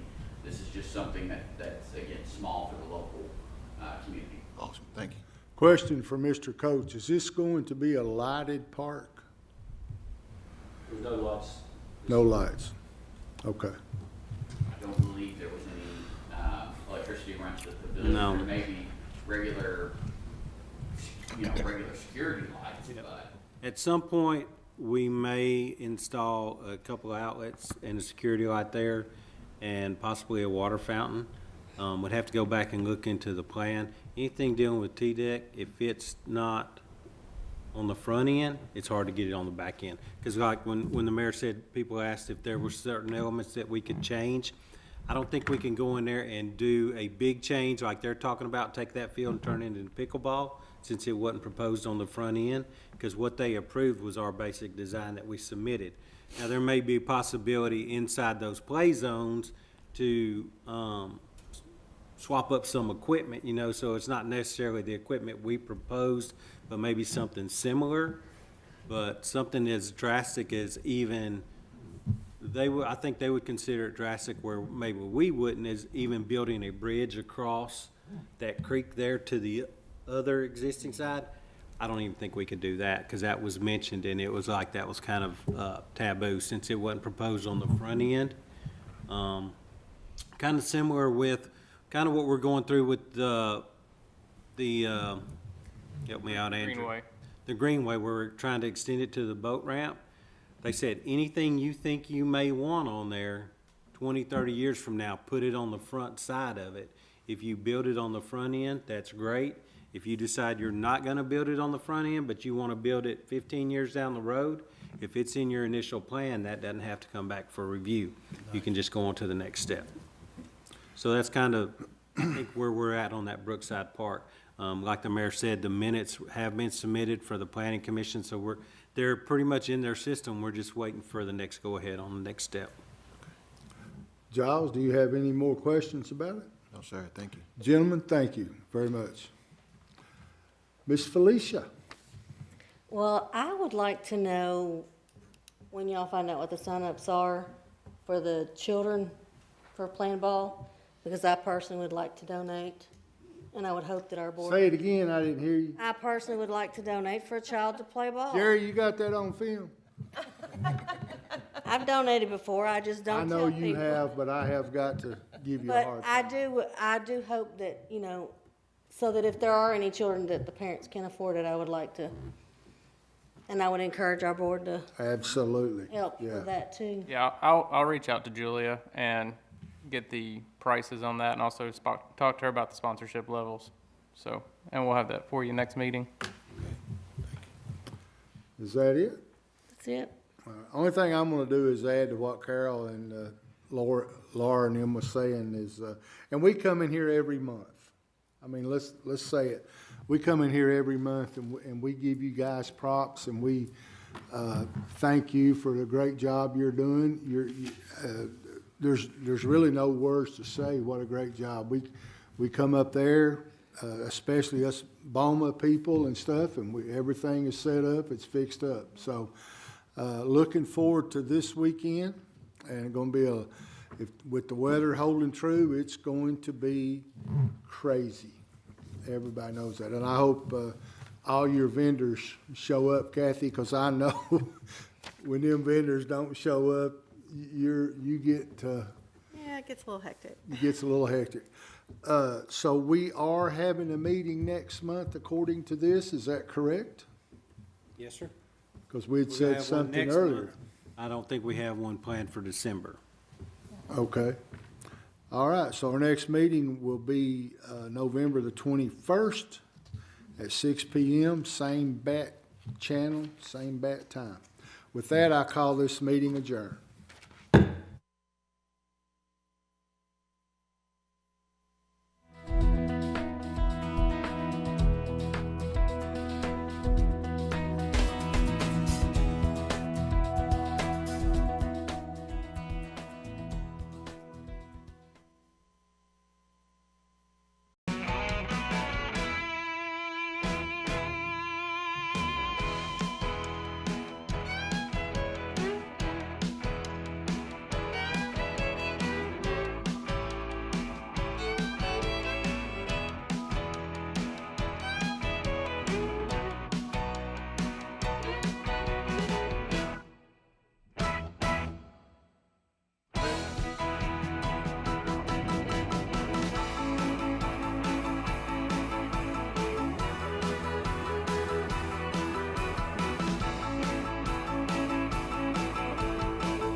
How many wildlife species are there in our state?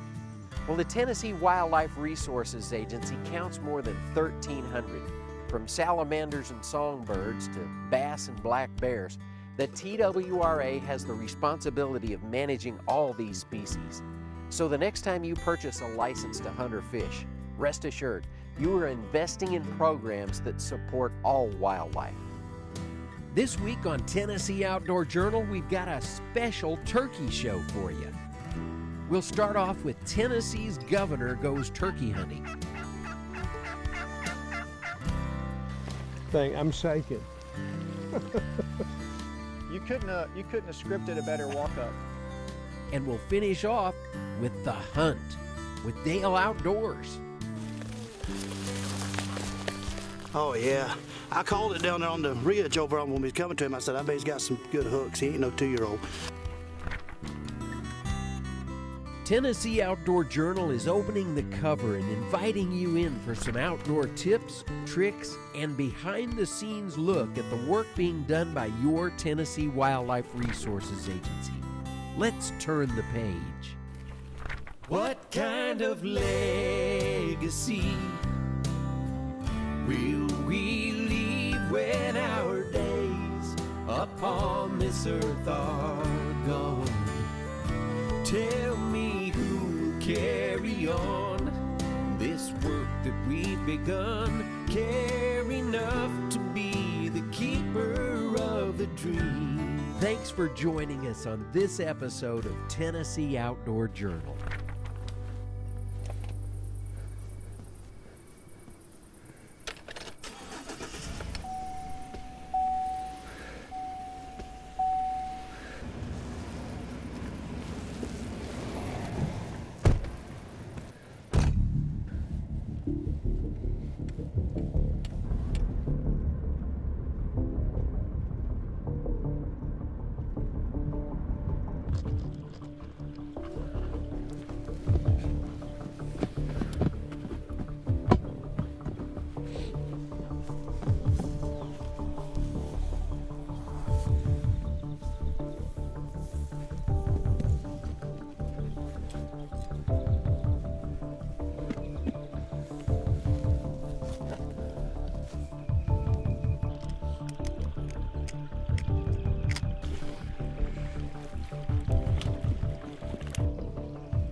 Yeah, they all come down.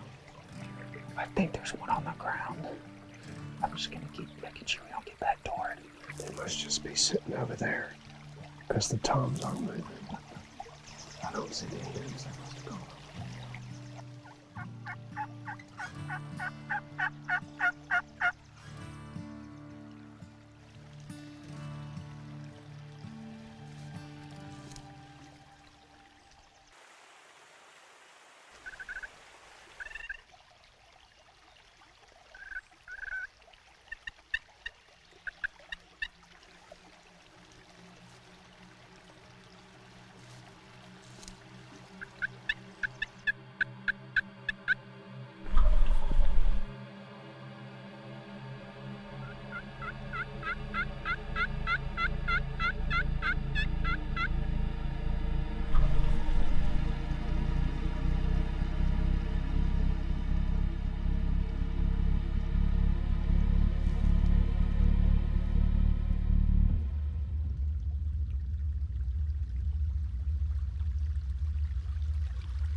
I was waiting for him to get closer, but then I think he must have seen us. I blew that.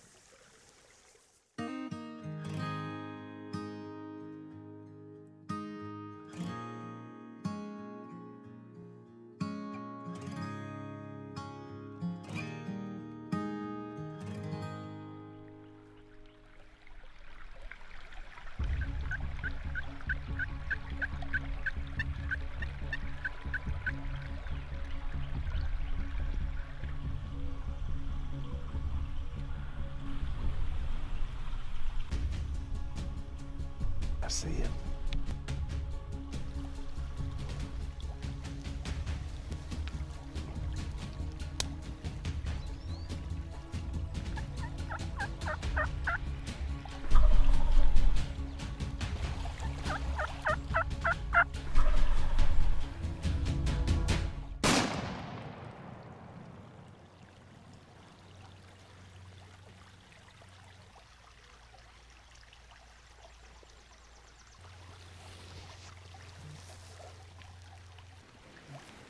You called him right in. Patience paid off. I'm shaking. You couldn't have scripted a better walk up. Because I thought I blew it earlier in the morning when I didn't get that smaller one. What a beautiful. What a what? They gobbled right up to the decoys. That was awesome. There's son. that other Tom. Thank you. That was awesome. That was awesome.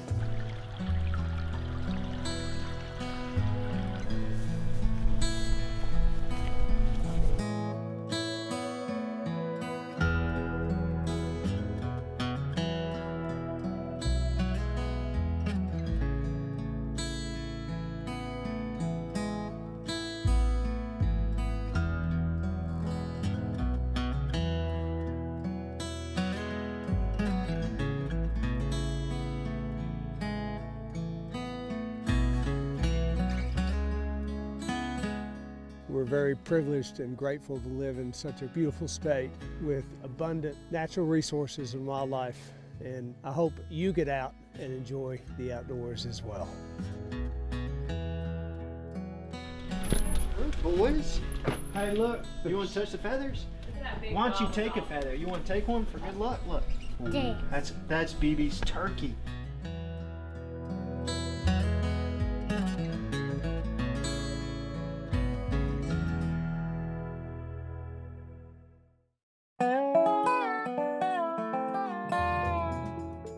Hi, my name is Roger Shields, Wild Turkey Program Coordinator for the Tennessee Wildlife Resources Agency. Did you know that wild turkeys almost disappeared in Tennessee? That's right. Now in the early 1800s, as Tennessee was starting to be settled, they were abundant and pretty much everywhere. But due to the pressures of settlement related to unregulated hunting and habitat loss, their numbers started to decline. Actually to the point that in the early 1900s, very few even still existed in Tennessee.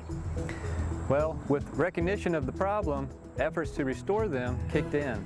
Now at first, we tried to use what we call game farm or pen-reared birds and release those into these areas. But unfortunately, those birds just didn't have the characteristics, the wildness that they needed to survive and make it in the wild. So what really was the key for successful restoration was when we started trapping wild turkeys from areas where they were still abundant, primarily in southeastern and southwestern Tennessee, and then relocating them to areas where the habitat was good, but the turkeys had been removed or had died out. That effort of trapping them began in about the 1950s, continued on until the turn of the century in the early 2000s, at which point we had restored turkeys to all 95 counties and populations were healthy and abundant. So we considered it a success and concluded that effort.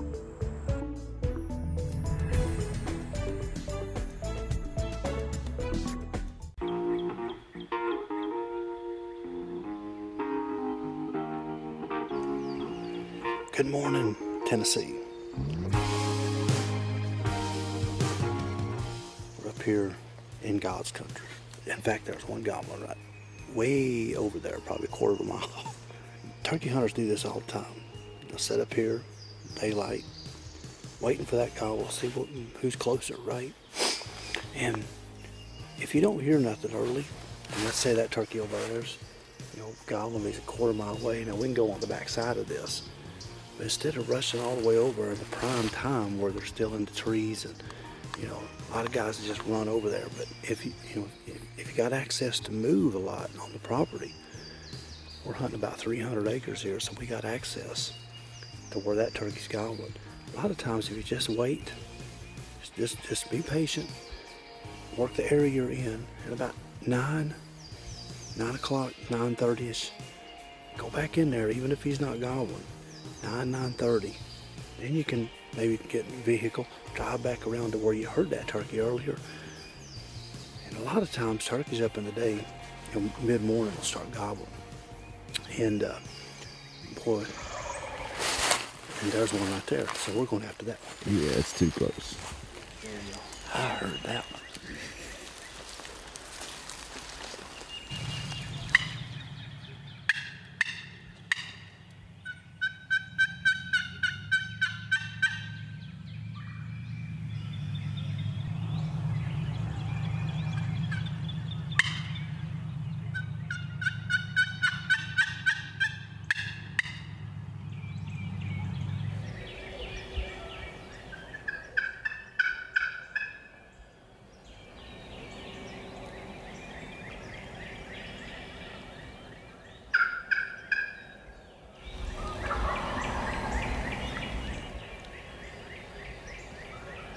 I figured that's what was wrong.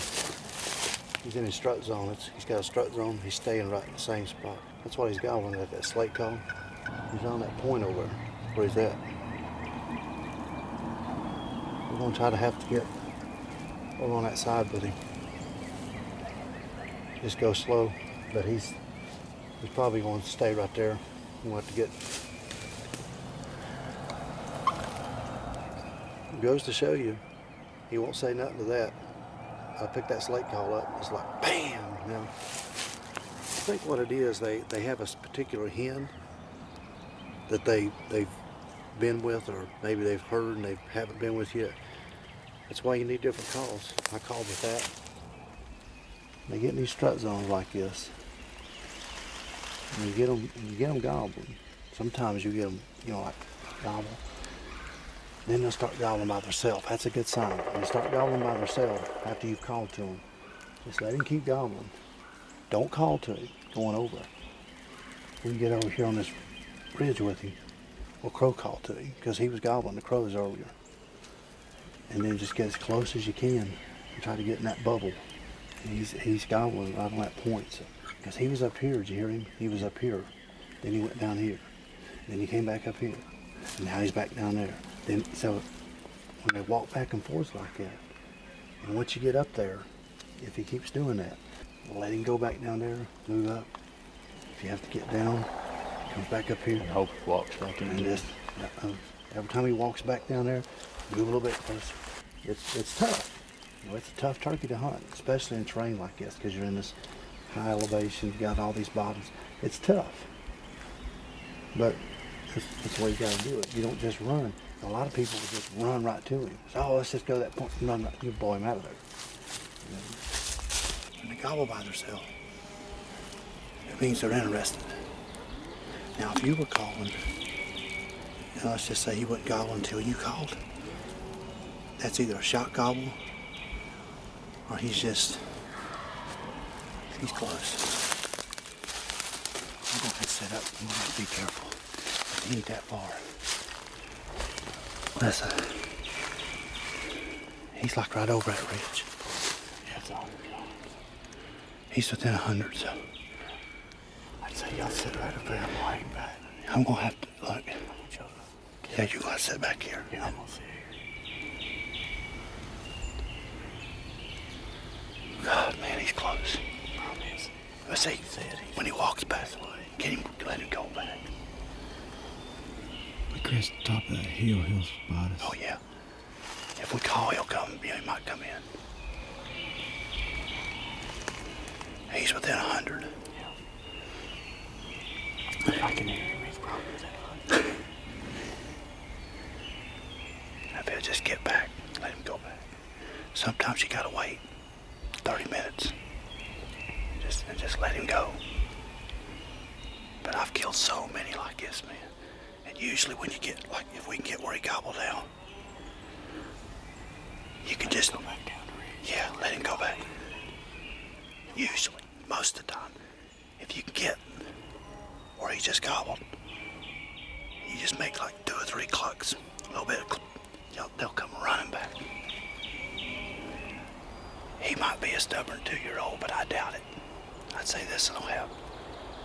I'd say he's a big 3 or 4-year-old, maybe 5. Y'all stay here. I'm gonna crawl first. If I don't see him, I'll motion for you. Whoa. I might have to get up there and call and see where he's at.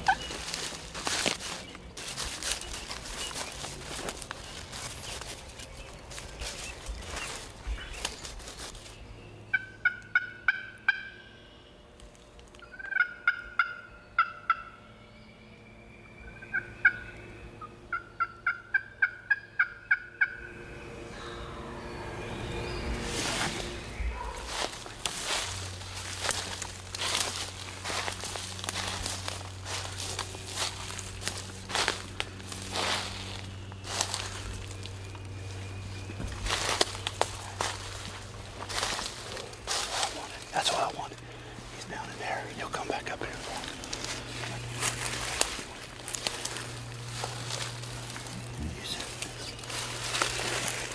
You sit right here.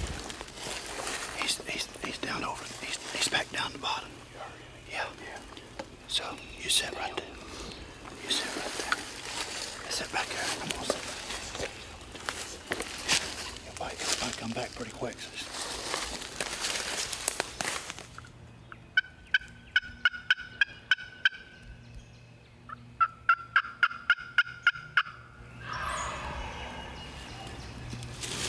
He come back fast. He'll come right down that way. So be still. Man, he come in fast.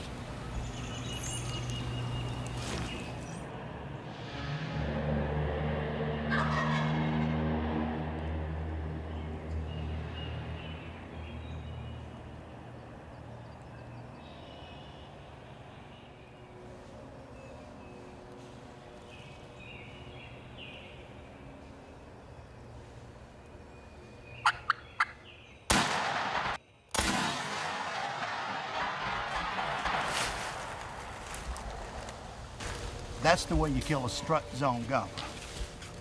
Did I call it, or did I call it? Awesome, man. Man, you couldn't move, could you? He was like right there gobbling our face. I wanted to move him and got behind that tree, but I was afraid of. Holy smokes, that worked. Did I call it, or did I call it? That's exactly what he was doing. I've done that so many times over the years, that right there. How long did it take him to get up here after I made that one little call? Just that one little, I told you, didn't I? Down there, I said, you make 1 or 2 calls. I could have shot him with, what, 20 yards out there, but I couldn't move. Because listen, come on, I want to tell you something. Now, I did a mistake, but sometimes you just gotta improvise. Actually, I did a video on this once. You don't ever want to set up where your gun has an obstacle like that, because see, I couldn't move. Try your best not to set up where you got something in your barrel, but I was afraid he was going to walk right through here. Sucker flopped all the way down this. He flopped all the way down this road. Oh man, his tail feathers, some of his tail feathers come out. That ain't good. All right, look at that. Man, lost tail feathers. That ain't good. Boy, look at that. Beautiful, beautiful turkey. There you go, boy, he gobbled good, man. I mean, look at, man. See what kind of hooks he's got. Oh yeah, I called it down there on the ridge over on when we was coming to him. I said, I bet he's got some good hooks. He ain't no 2-year-old. It's probably a 4-year-old bird. He's got some sharp points. So, oh yeah, he's probably a 22-pound gobbler, at least. All right, man, I'll tell you, Man, look at this. Oh man, his tail feathers has come out. I ain't gonna get to cape that one, but that's all right. We'll get some good pictures and have a memory, but come on in here, Mike. Got Mike from the TWRA with me here in Tennessee today. Sit down here, I'm tired now. We had to walk a pretty good ways to get on this turkey. Well, Mike, Congratulations. what do you think about that, man? That was a good one. Only had to walk a couple of mountains to get it. Shoo. Man, I'll tell you, get a shot of this terrain. This is a really tough terrain that we're hunting. We're deep in the mountains with them in Tennessee here. And it's just really steep. I mean, this is some of the toughest terrain I've hunted probably since my West Virginia days when I used to deer hunt up there. And, you know, but, you know, this gobbler, Mike, this gobbler here, when we was way over on that other ridge, and he gobbled early, didn't he? He was like pretty early when he gobbled. 6:15. Yeah. Something like that. So I knew we couldn't go across this bottom. So we went up here. I thought maybe he might sometimes go across, you know, across the valley if he's really hot. I didn't know if he's by himself or not. But we was all the way on that other ridge over there. And this turkey here is a classic example. And not bragging on myself, but pat me on the back. I did call this one.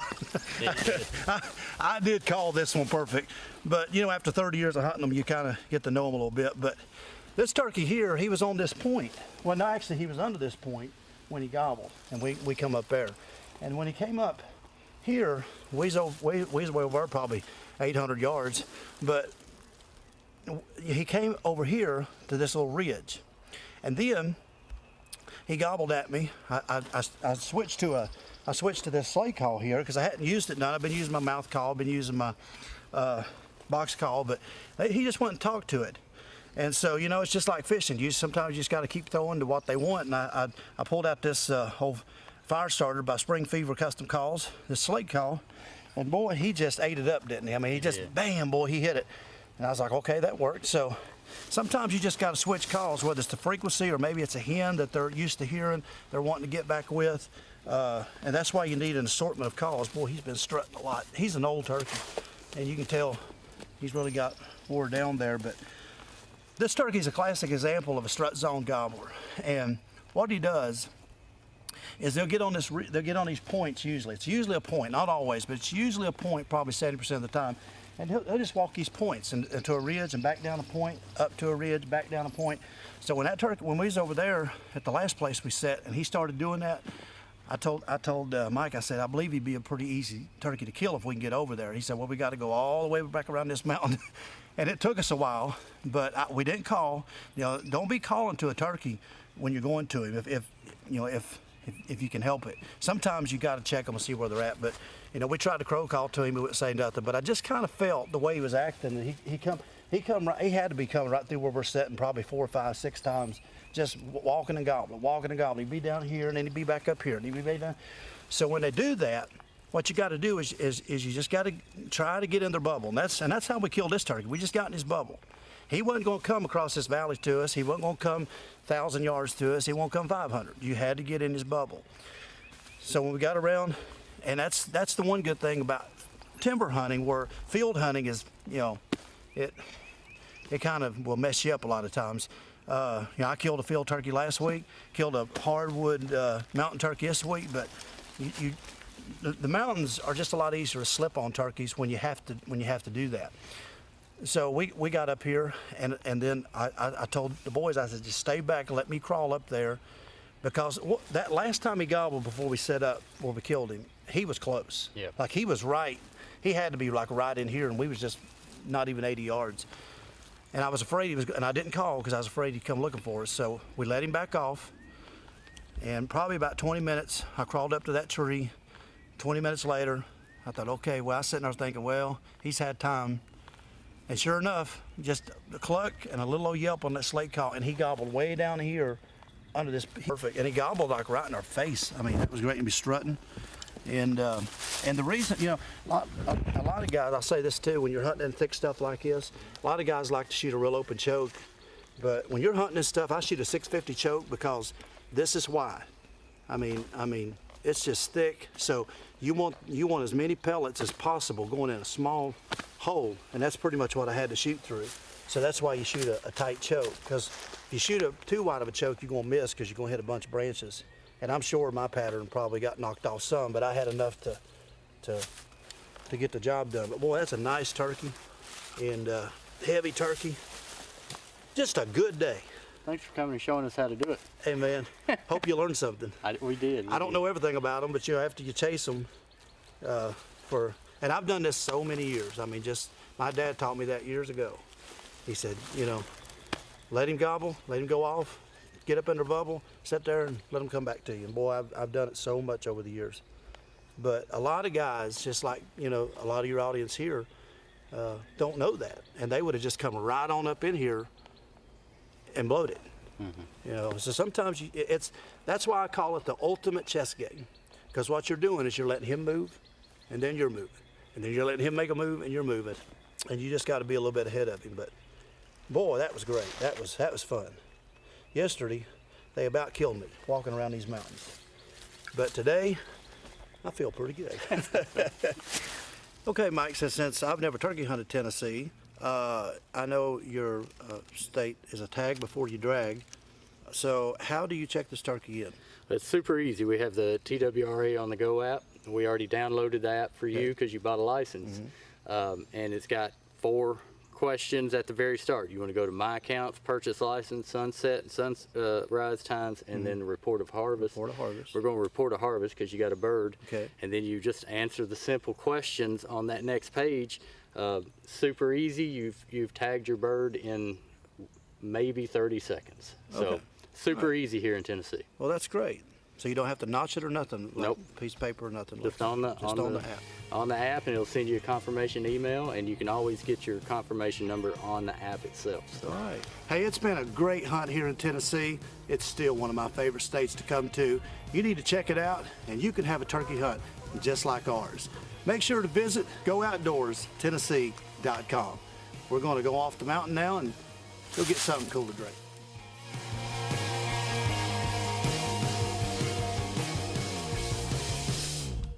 Thanks for joining us on this episode of Tennessee Outdoor Journal. We'll see you next time. Tennessee Outdoor Journal is produced by your Tennessee Wildlife Resources Agency.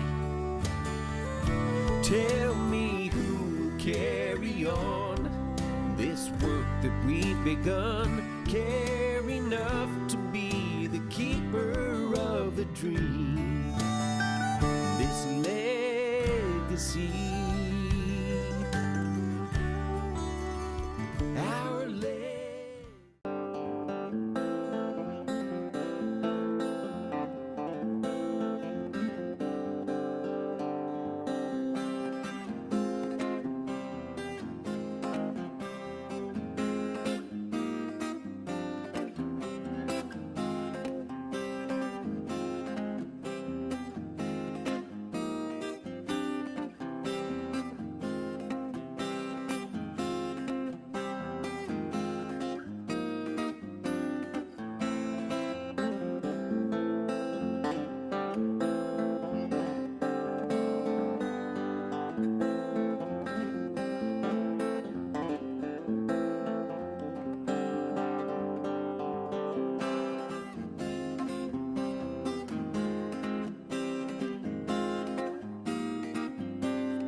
Good evening and welcome to the Board of Mayor and Aldermen meeting. It is November 1st, 2022, and it is at 7 p.m.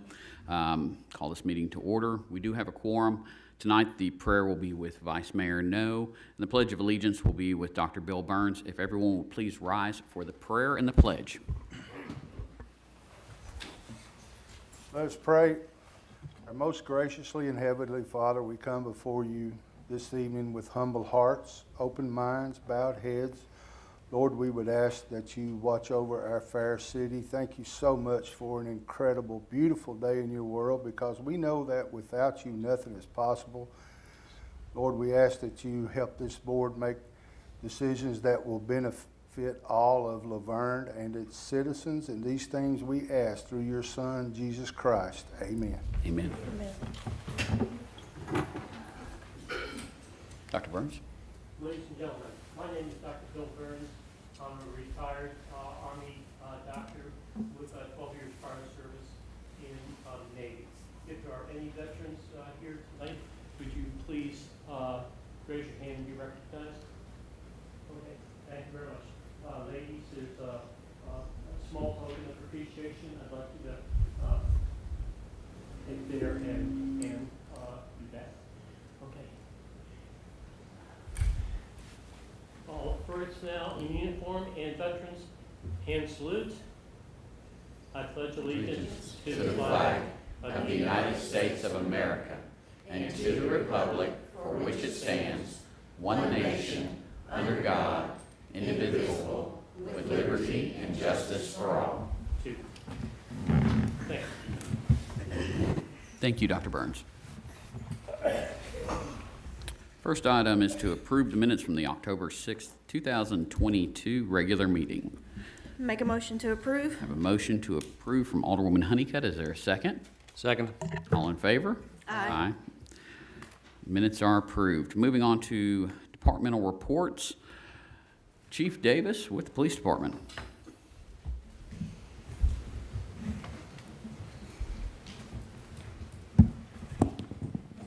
Mayor, Vice Mayor, Alderman, you have your current summary for the month of October in your packet here. Just like a broken record here, same thing every month this month, we had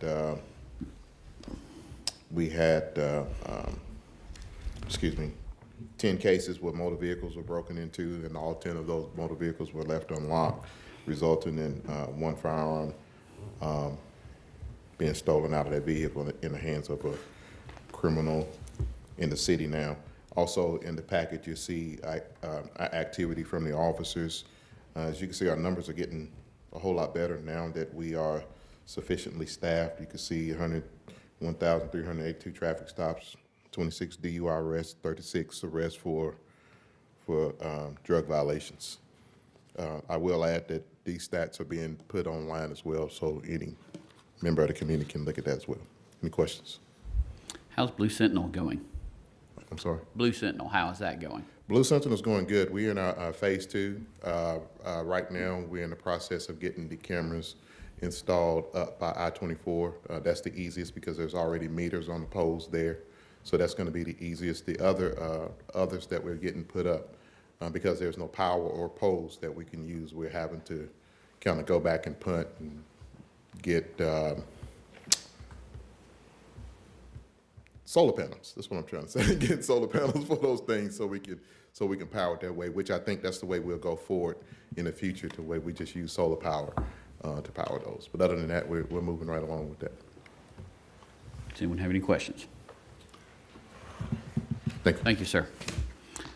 Fire Department, Chief Beasley.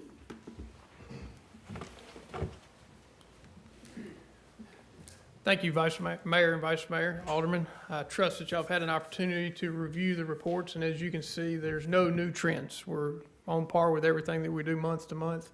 Nothing unusual to talk about within the reports.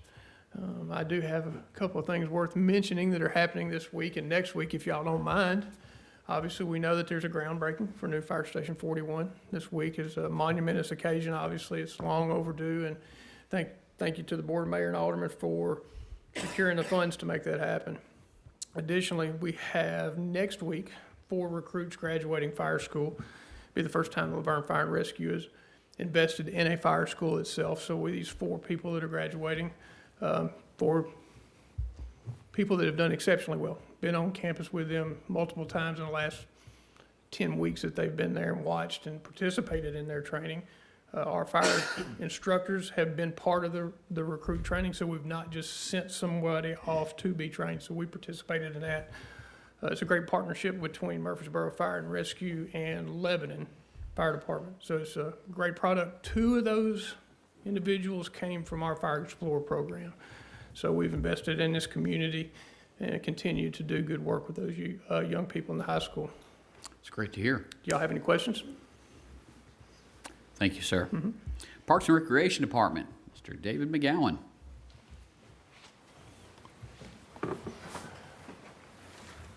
Mayor, Vice Mayor, Board, thank you. You guys have the numbers for you for the month for the Parks Department in front of you.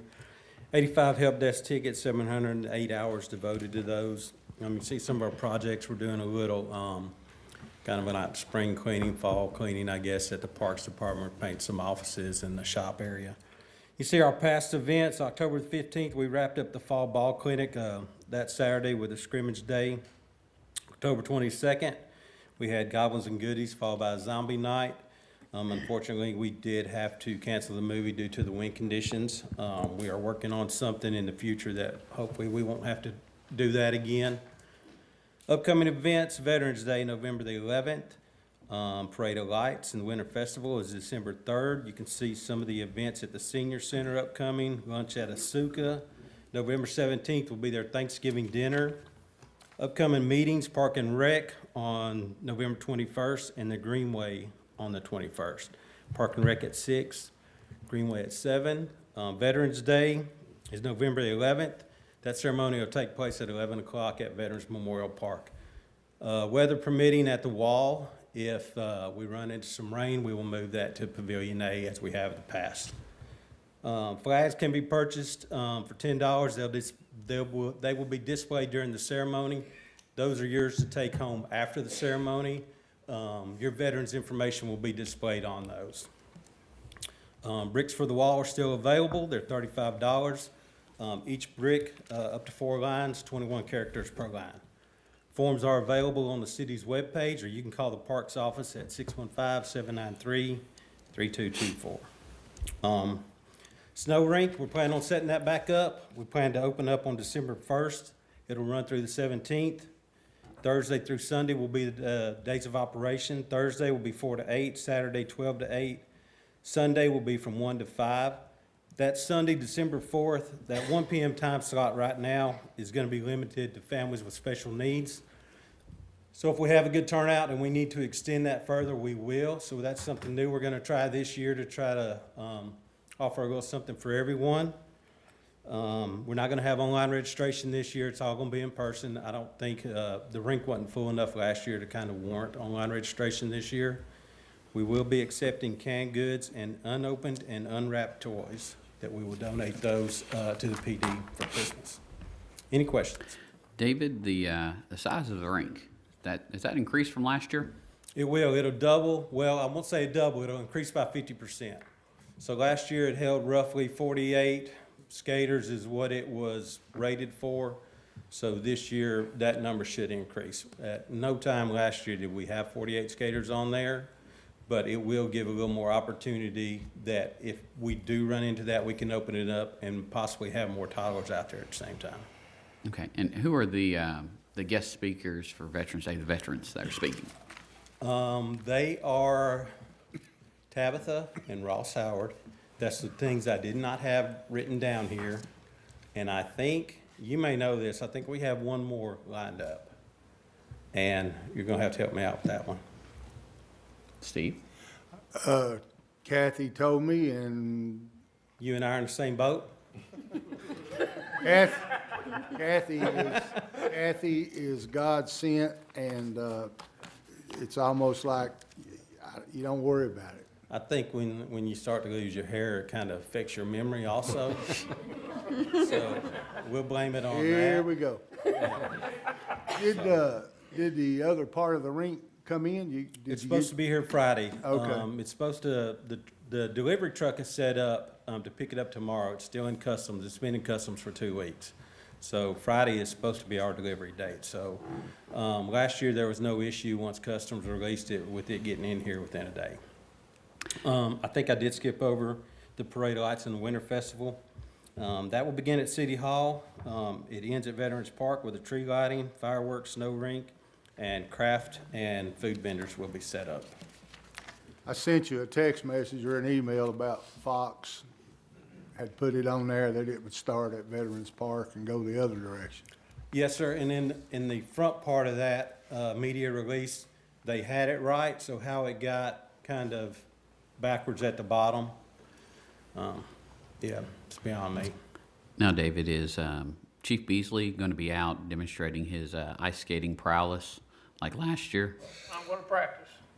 I'm coming for you. Is that hip recovered? It is. And then will Doug from Public Works, will he be doing the figure skating again this year?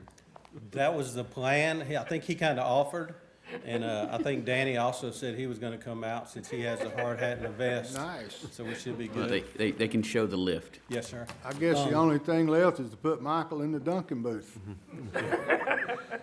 One last thing before I go, I definitely would like to thank Ann Smith for her hard work and diligence, keeping our events posted and getting those pictures out to the public so they can see what a good turnout we've had. Don't want her to get overlooked, but we certainly appreciate her help. Any questions? Thank you, David. Moving on to the Library Department, Miss Donna Bebout. Here she comes.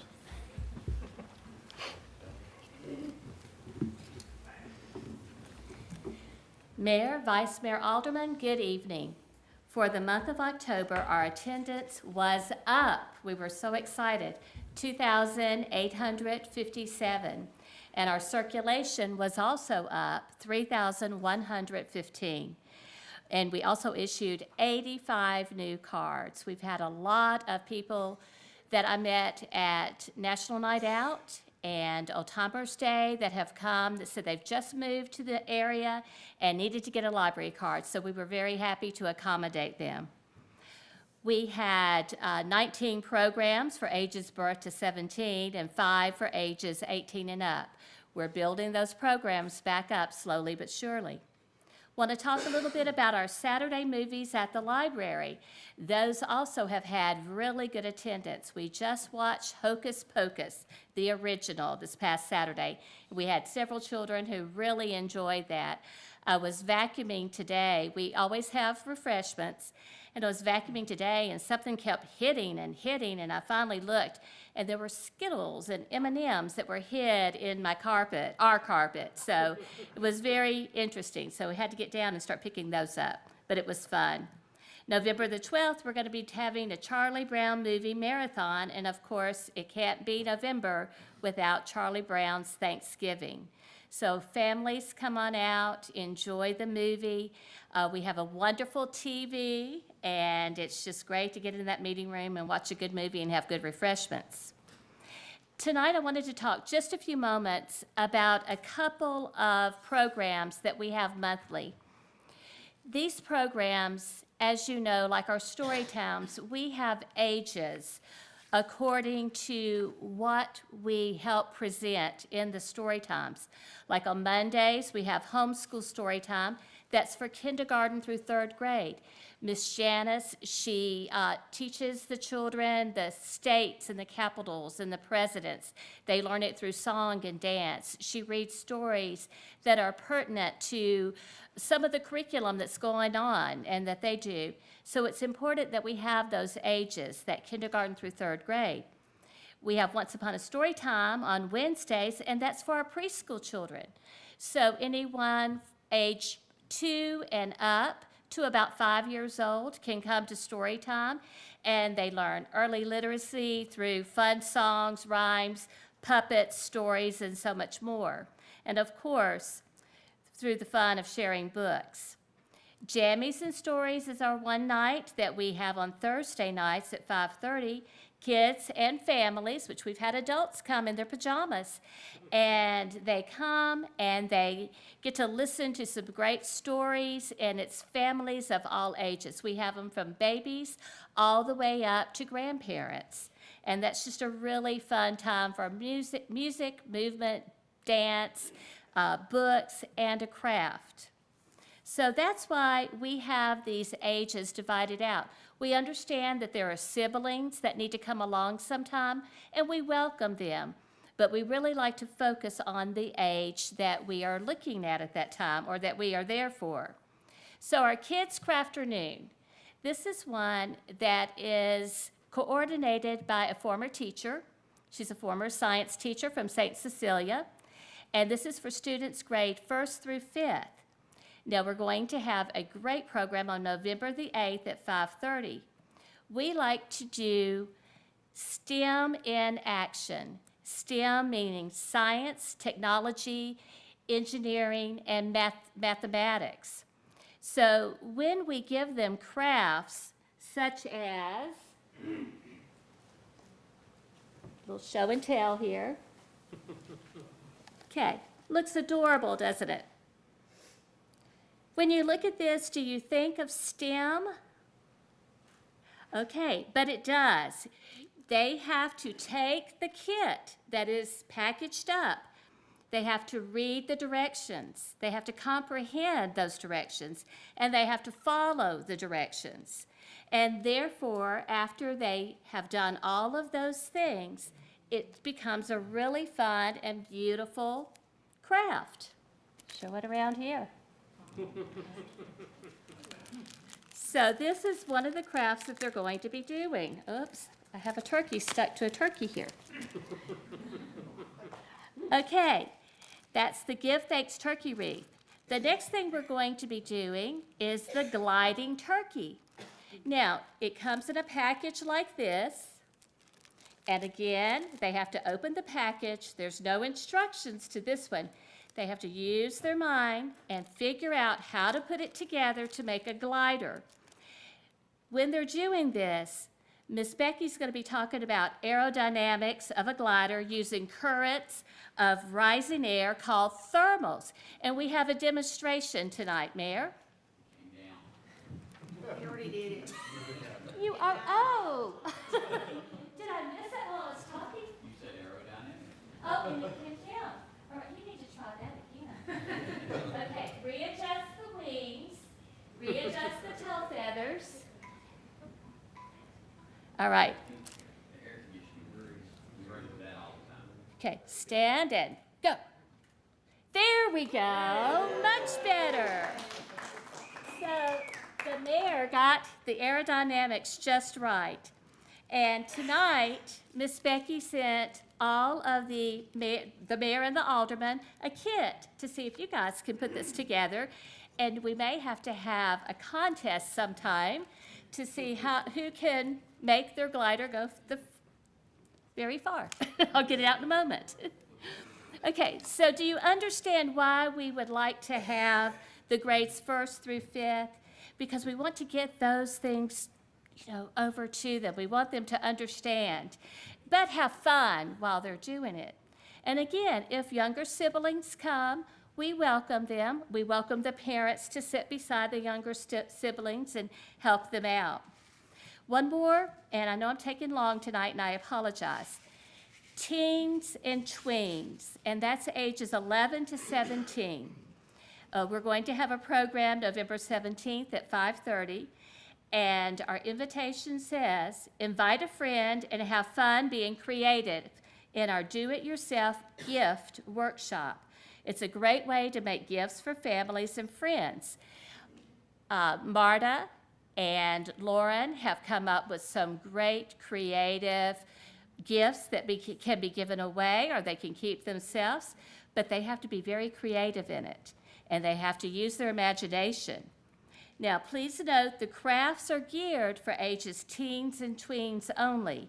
We may be using rubber bands that could pop a little one's finger, or scissors, or things of this sort. So this is why we have the ages 11 through 17.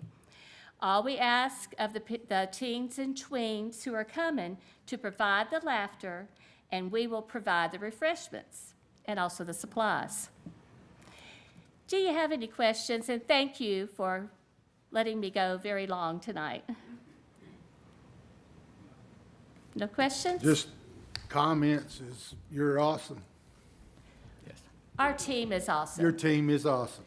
You always correct me on that, and I do apologize. No worries. But, you know, you surround yourself with great people, and you can do great things. And that team at the LaVergne Public Library is so creative, and it's so much fun to work with them. And that's what we do. We work together. Thank you so much, Donna. Thank you. Moving on to the finance report. Ms. Tanya.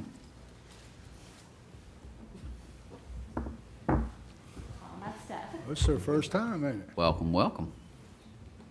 Good evening, Mayor, Vice Mayor, Alderman. I just want to apologize. I have no cool show and tell. I'm sorry. I'll be doing the financial report for September 30th. In the general fund, expenditures exceeded revenue by $832,000. Just a reminder, property tax bills go out October 1st, so we're expecting that revenue to increase. Local sales tax was $969,000 above budget, also $198,000 above the prior year. State street aid revenues exceeded expenditures by $262,000. Stormwater fund expenditures exceeded revenue by $98,000. In our water and sewer fund, revenues exceeded expenditures by $723,000. On your second page are our bank balances. Then on our third page, we're doing comparison to prior year. The general fund revenue was down $67,000, expenditures up $65,000. Water and sewer fund revenue was up $83,000. Expenses were up $172,000, and our water sewer tap fee revenue, tap fees were down $47,000. I also wanted to make you aware, today we did receive the second half of the ARPA money, which was in the amount of $5,298,000. That is amazing. Questions? Thank you so much. You have been training good, Phyllis. She did great. Yes. I think she did better than I do. Next up, we have Mr. Danny Campbell with the water treatment plant. Good evening, Mayor, Vice Mayor, Board. First, I want to say thank you to David to inviting me to go ice skating. I've been practicing my triple axel, so I'll show that off. I hope you've had the opportunity to review our monthly report for November. One thing I would like to mention is Infomark was able to take part in the Goblins and Goodies event on the 22nd, and we always enjoy doing the city events and taking part in that, so we appreciate the opportunity for that. Do you have any questions about our report? As usual, can you speak to the customer complaints? I sure can. In the month of November, we had one customer complaint for high pressure. And when our inspector went out to check the pressure, it was about 105 PSI. So we advised the customer to take a look at their pressure reducing valve. This seems to have failed in the open position, allowing too much pressure for their home. Question, bleacher pump number 3. Yes, sir. What's going on with that? Yeah, that went into alarm earlier this month for an overcurrent failure. We're currently working with Ecotech on what would be a better option, whether replacing the pump or purchasing a new smaller size pump that could work with the current SCADA upgrade project that we're going through. So we're gathering up information, speaking with the city about that and trying to find the best option for the plant that's for treatment purposes and financially responsible for that. Thank you. And then Danny, can you speak to the the spare super pulsator vacuum pump as far as where we are? I know that was a 6-month window, but where are we with that? Yes, so there's been a delay in that, in the delivery of that, a postponement, so we're working with Walter A. Wood for that. They've keep updating us on, oh, it's been postponed, been postponed. The expected receipt date is the end of December at this point, so. Okay. That's just the bearings that are bad. Yes, Okay. sir, and it's our spare, so we do still have the 2 working pumps, but we're waiting on that spare, so we have some redundancy. Any other questions? Thank you, sir. Thank you. Moving on to old business, second reading 2022-23, an ordinance to amend the fiscal year 2022-2023 general fund budget. Need a motion to approve or deny? Make a motion to approve. Have a motion to approve from Alderman Coates. Is there a second? I second. Second from Alderwoman Honeycutt. All in favor say aye. Aye. Opposed? Motion passes. Moving on to the consent agenda. Need a motion to approve or deny? Make a motion To approve. Have a motion to approve from Vice Mayor No. Is there a second? I second. Second from Alderwoman Honeycutt. All in favor? Aye. Aye. Motion passes. Moving on to new business, first reading ordinance 2022-24, an ordinance to amend the fiscal year 2022-2023 fire impact fee fund budget. Need a motion to approve or deny? Motion to approve. I have a motion to approve from Alderman Coates. Is there a second? Second. Second from Vice Mayor No. All in favor? Aye. Motion passes. First reading ordinance 2022-25, an ordinance to amend the fiscal year 2022-2023 general fund budget. Need a motion to approve or deny? Make a motion to approve. Have a motion to approve from Alderwoman Honeycutt. Is there a second? I'll second. Second from Vice Mayor No. All in favor? Aye. Motion passes. Resolution 2022-25, a resolution to amend the employee handbook. Need a motion to approve or deny? Motion to approve. Have a motion to approve from Vice Mayor No. Is there a second? Second. Second from Alderman Coates. All in favor? Aye. Motion passes. Number 8, motion to approve a tender and completion agreement with United States Fire Insurance Company for the completion of the 24-inch water main project from the Stones River Roundabout to the water treatment plant. Need a motion to approve or deny? Make a motion to approve. Have a motion to approve from Alderman Coates. Is there a second? Second. Second from Alderwoman Honeycutt. All in favor? Aye. Motion's approved. Motion to approve a letter of intent from PG Stones River Partners for the purchase of 169 Stones River Road, Fire Station Number 41. Need a motion to approve or deny? Motion to approve. Have a motion to approve from Vice Mayor No. Is there a second? Second. Second from Alderman Coates. All in favor? Aye. Aye. Motion passes. Motion to approve a rental agreement with Life Point Church to use their facilities for the city's annual employee Christmas party. Need a motion to approve or deny? Motion to approve. Have a motion to approve from Alderwoman Honeycutt. Is there a second? Second. Second from Vice Mayor No. All in favor? Aye. Aye. Opposed? Motion passes. Last item on the agenda is going to be appoint or remove board and committee members. We have the library board with 1 term vacant. We do have 1 applicant, which is Carissa Benton. Need a motion to appoint Ms. Benton. I'll make a motion to appoint Carissa Benton. We have a motion to appoint Carissa Benton from Vice Mayor No. Our second it. All in favor? Aye. Motion passes. Moving on to Mayor and Alderman comments. Alderwoman Honeycutt. Well, considering this is my last meeting, I jotted a few notes down. First of all, it's been an honor to be a part of this board. I'm proud of our work that we have done together and the things that we have accomplished to move this great city and community forward. I would like to thank the board for their confidence in me to serve and for our police, fire, and all of our staff and their hard work each day keeping our city safe and taking care of our residents. I'm so proud of the pay increases that we passed this year and hope they all know how much they are appreciated and how much that was well deserved. Again, it's been my pleasure to serve with you all. Well, most of you. I think with that being said, I think someone in purple would do a very good job and do well in this chair next month, and I encourage everyone to get out and vote. And speaking of the color purple, grape just so happens to be my favorite flavor of Kool-Aid. Thank you guys again. Thank you. Alderman Coates. Hope everyone enjoyed the trick-or-treat last night. I'd like to thank the police department for keeping our roads safe with the children out there. Appreciate that, thank you. And not to forget Veterans Day, November the 11th. And also, make sure you come out and vote. Thank you. Thank you. Vice Mayor, no. I just want to thank Ronnie. Your second shift last Friday came out and hung out with the seniors for a Halloween party. As soon as they walked in, they got a call. They had to leave.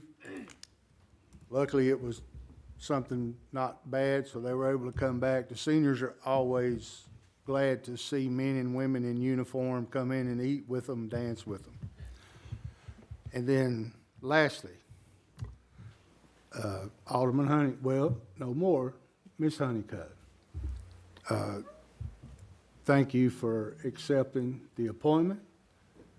Thank you for stepping in and stepping up. I'm sorry that your job took a turn for the worse, so to speak, for this position, and it kept you from being here quite a bit. And a lot of people don't know that this is not a real demanding position, but sometimes when you're working, it is. And we do appreciate you, and I wish you and your family the best of luck. And I know you guys are looking, and you're going to be moving, so just wanted to say thanks, and I know you've made it as much as you could, so thank you. Thank you, sir. Thank you, Vice Mayor No. I want to take a moment and thank Chief Davis and the police department for Halloween. I saw many cops out patrolling streets with blue lights. I also saw several out handing out candy from blue buckets in their car. So that is a great way to engage the community that's out and about.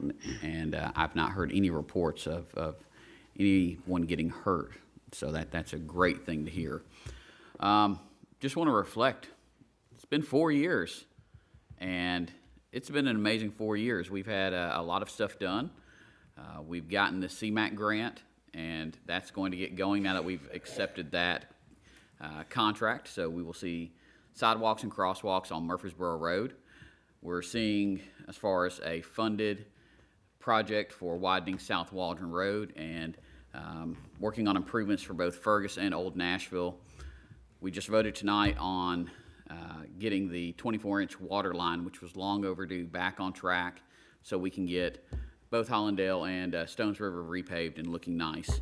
We brought in some great retail, BJ's Wholesale, Sherman Williams, Dairy Queen, and many others are announced. Pop Shelf that just opened. And so, as always, I want to remind everybody, early voting is going on now through Thursday, 10 to 6. We've got Election Day a week from today, 7 to 7.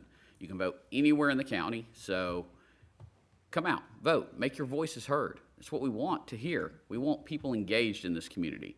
Too many times that doesn't happen until it's election time. So for me, let's keep the city moving forward in a positive direction that benefits everybody. With that, call this, oh, yes, we do need to mention that. Thank you, because Miss Ann has been working on this diligently. So part of our 50th anniversary, we have, each month, we have different items. So this one, we have the cookbook. It is available digitally on the city's website.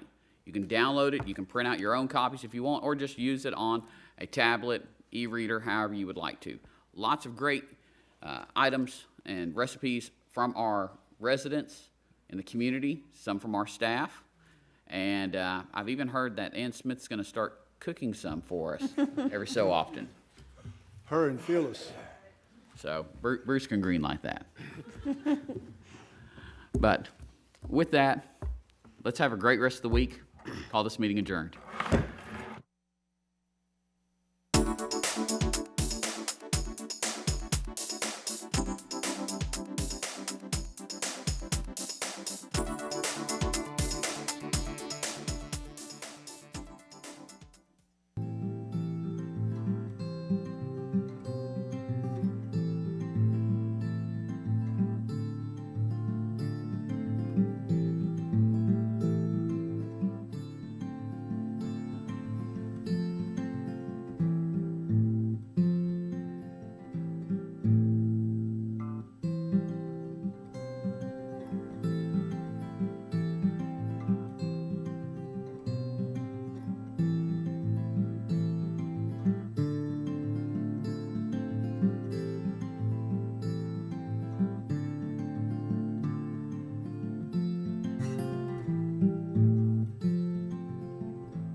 I'd like to call the meeting to order and welcome everybody to the LaVergne Planning Commission, October 25th, 2022 regular meeting at 6 p.m.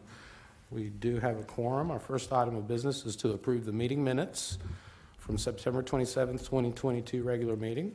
Motion to approve. We have a motion to approve. Do we have a second? I'll second. All in favor, we have a second. All in favor say aye. Aye. All opposed? Motion passes.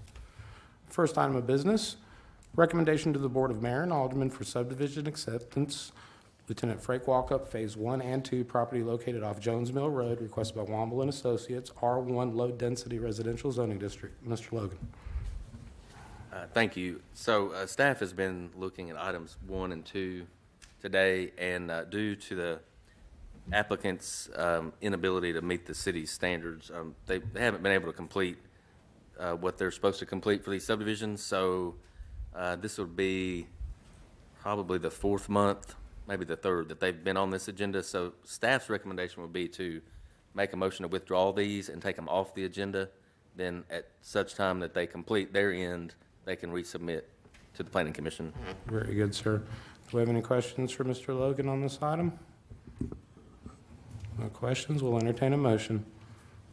Make a motion to withdraw items 1 and 2. We have a motion to withdraw items 1 and item number 2. We have a second? We have a second. All in favor say aye. Aye. All opposed?